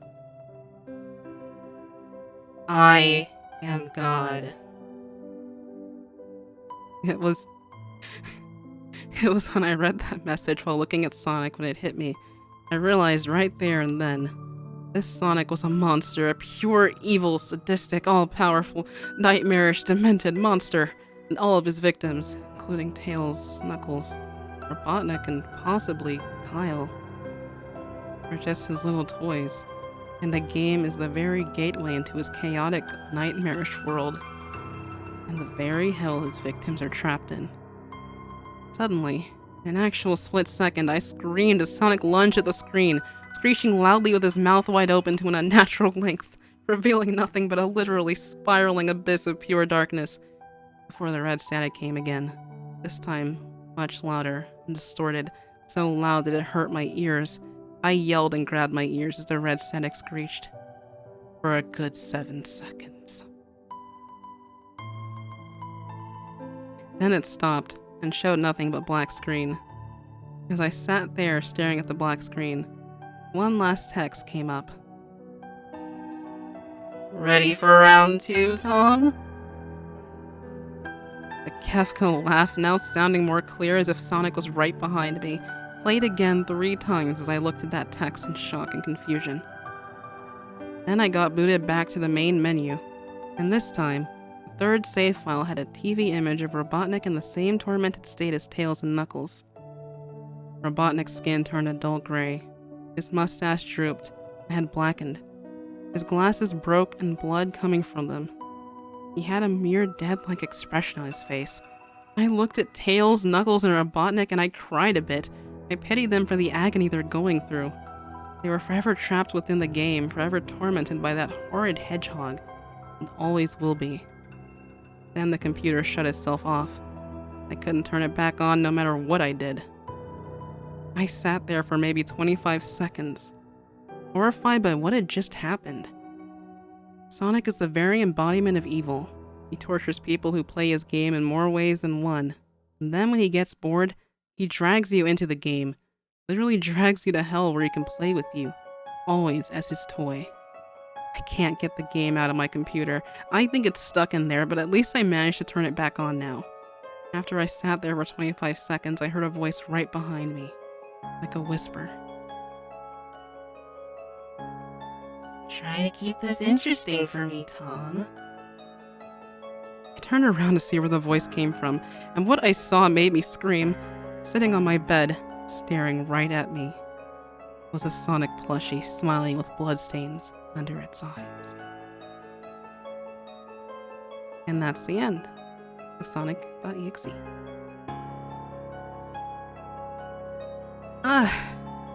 Alright. Okay. We're through. There's some parts of the story that I just can't take seriously. I can't take it seriously. I almost... the writing. Hyper-realistic phrasing. The very exact number of seconds. Oh god. What a read, though. Now I can say I finally read the story. And thank you, Yukimura, for the super chat. Squid the second. Thank you, thank you. Appreciate it.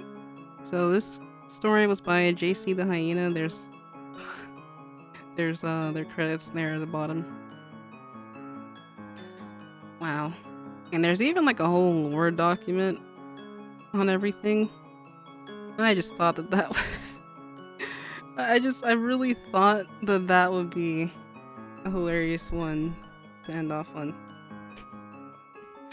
Hyper realistic. Thank you for the super chat, Tug Banks. You're so silly. So many of these video game creepypastas do not play this game. Plays the game anyway. Oh no, how could this have happened? But you made the realistic blood. What a story though. The Sonic voice effect was really cool. Ah, awesome. I noticed it wasn't on like at the very beginning. So F for that, but at least towards the end it got to kick in. It was fun. Thank you. Sally.exe? I never heard about that one. You can tell it was written by a kid. I mean, yeah. We all gotta start. We all gotta start somewhere.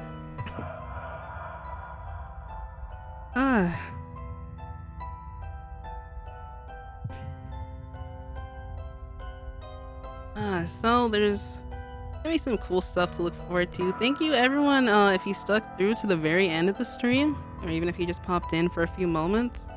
That's it for our stories.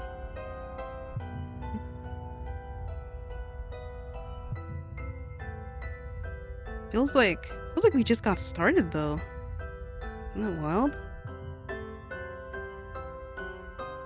Let's see. I do have a few announcements to make though. I do want to first start off by saying if you enjoyed these story readings, and if you're looking for more audio to listen to, I definitely recommend checking out... Oh, that was cursed. Why did that happen? Definitely recommend checking out the spooky playlist that I have on the channel. I'll go ahead and link it. It'll also be on the community tab much later for Halloween. There are all the sort of scary comic dubs that I've done. I suppose I should go ahead and just show y'all, give y'all a little preview.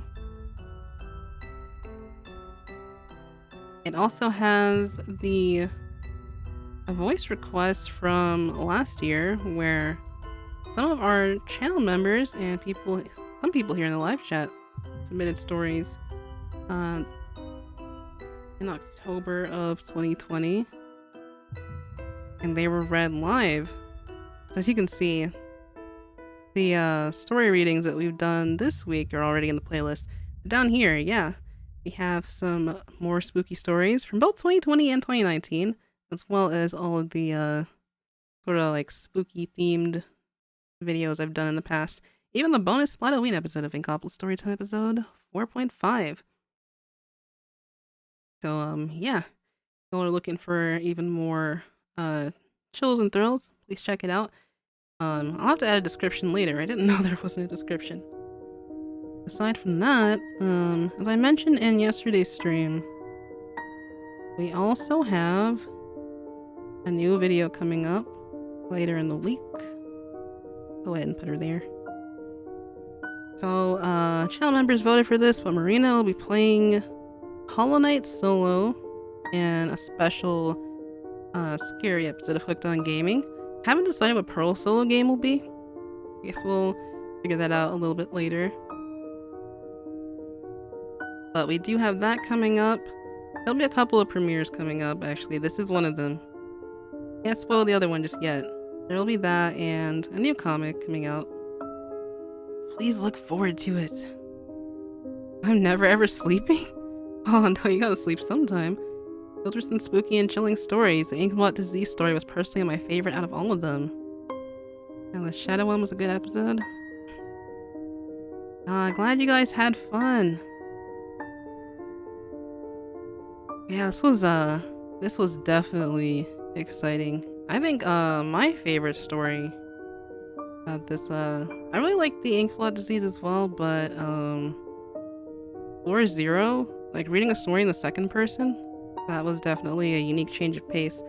And the SCPs, of course, gotta give my hats off to those. I wonder if, I haven't really thought about it, but I wonder, like, if there were ones to narrate, like have Agent 3 actually narrate them for a video, or Captain 3, rather. That could be quite interesting. Still waiting for Silk Song. Oh yeah, that's the is it like a DLC expansion sequel? I'm not too sure. I haven't had to play Hollow Knight, but I'm excited. SONIC.EXE was pretty good. Stories were good. Way ahead of you. Oh, I made some art during the stream and it's on Twitter. I think I tagged you and I uploaded it. Aw, thank you. I always appreciate anything you guys make. Let's see. I'm not seeing anything just yet though. If you can tell me your username though, I'll show it on stream. I'll show it off.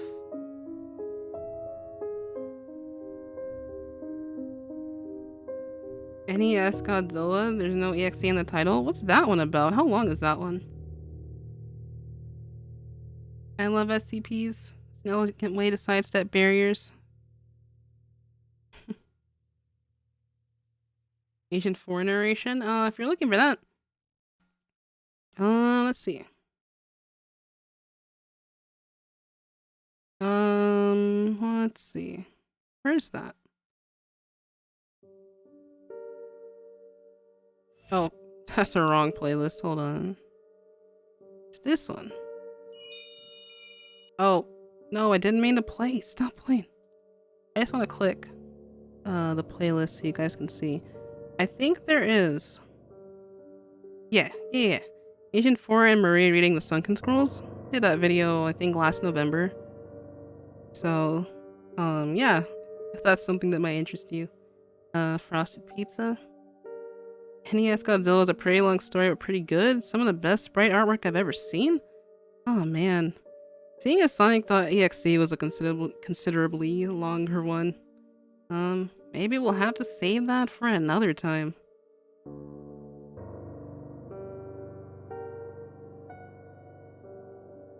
A thought for Halloween Splatoon gore. Ever wonder why there aren't any impact weapons that don't relate to ink? Oh, you mean like... Yeah, all the weapons are kind of in the form of like things that can carry ink, but nothing that's sort of like I remember, I think it was Alexis Flom who did the Project Splatoon 3, where they had a sword concept. They also did come up with the bow concept, which we now see in the actual game, which is pretty cool. I can look that up to show you guys.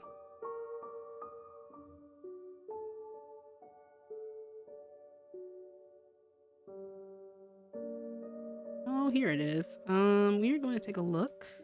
See.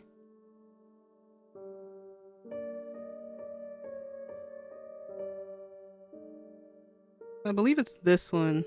Well, there's also the anchor. The inker. But then there's the swordfish. Oh, wait. How did it really make... Did it make me download it? No. Oh, I can't... Oh. I keep trying to open it in a new tab. That's what it keeps doing. Okay, let's just go to Art Station.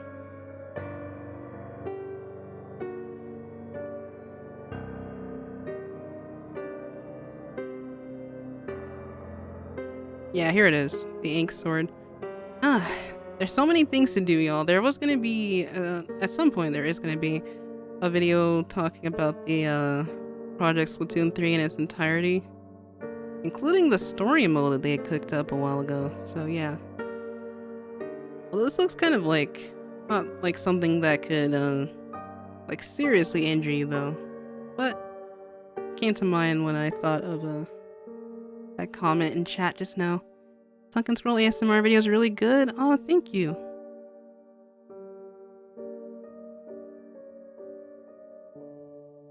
Yeah, who knows what other weapons we'll see. Like aside from what we have now. I think these are sub-weapons. Did we already go past the... Oh. This looks like a sponge. Sponge bomb? I'm not sure. Oh yeah, there. There was the bow design they had. Called the Barracuda Compound 4. There's so much Splatoon stuff to talk about. There's so much, y'all. So much good content out there. Both original and like, fan content. I think someday we'll have to do a Splatoon lore stream. Like, one of these days. Sometime soon. I got a lot of content to cook up in November, so hopefully we'll find time for it, but do stay tuned, y'all. Thank you so much for coming out to the stream. That's gonna be it for Captain 3.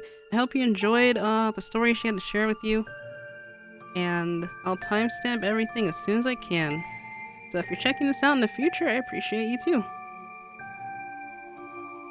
This man is the backbone of Splatsville.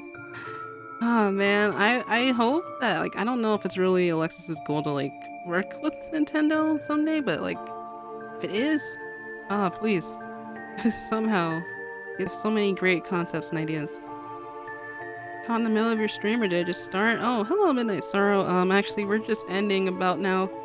So, please check out the archive, later on, if that interests you. Coral Storm will always have a canon spot in my heart, right? Love their music. Love the work that, what was her name? What was their name again? Person who, like, sampled some really cool tunes to make, their fan-made OST. I think their name was, like, Vocaloider or something? They've changed their name, like, fairly often. Yeah. You read my comment on the community tab in a 3 voice. Wait.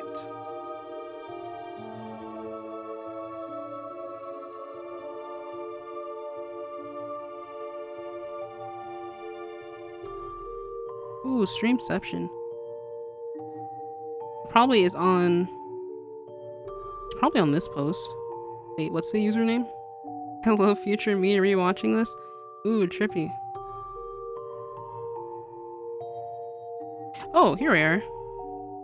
Oh yeah, it's the one that I hearted. I'm pretty sure you comment here, so here's a short one for 3.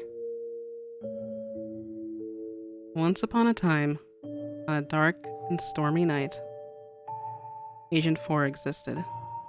The end. There you go. Always nice to take part in the community. Channel for putting your sincere effort into every story. Oh, thank you. Thank you, June II. It's always a joy. But yeah. Hufu exists too? Hufu is amazing. Hufu, love his stuff. Love his videos. So glad his channel is popping off. Like, for real. Like, his art style is really progressed too. Like, I remember back when, Hufu's talked about this a few times, but I remember back when he was, Vermilion Seas. He was already, like, coming up with all of these, like, cool Salmon Run stage concepts and other things. I believe some idols too, so, like, there's so many creators out there. Hopefully, I get a chance to talk with them on the channel too. But yeah, until... Glad you guys like that short story by Orphe. Until the next stream though, stay safe. If you're planning to go out on Halloween night, please social distance, please wear a mask. Things are still kind of hectic out there. But other than that, yeah. Stay fresh, stay off the hook, drink your water, get some good rest, and I'll see you in the next premiere or the next community post, wherever that might be.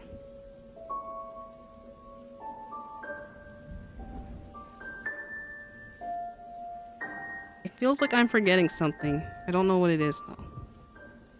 I don't. But either way, yeah. Take care everyone. I'll see y'all next time.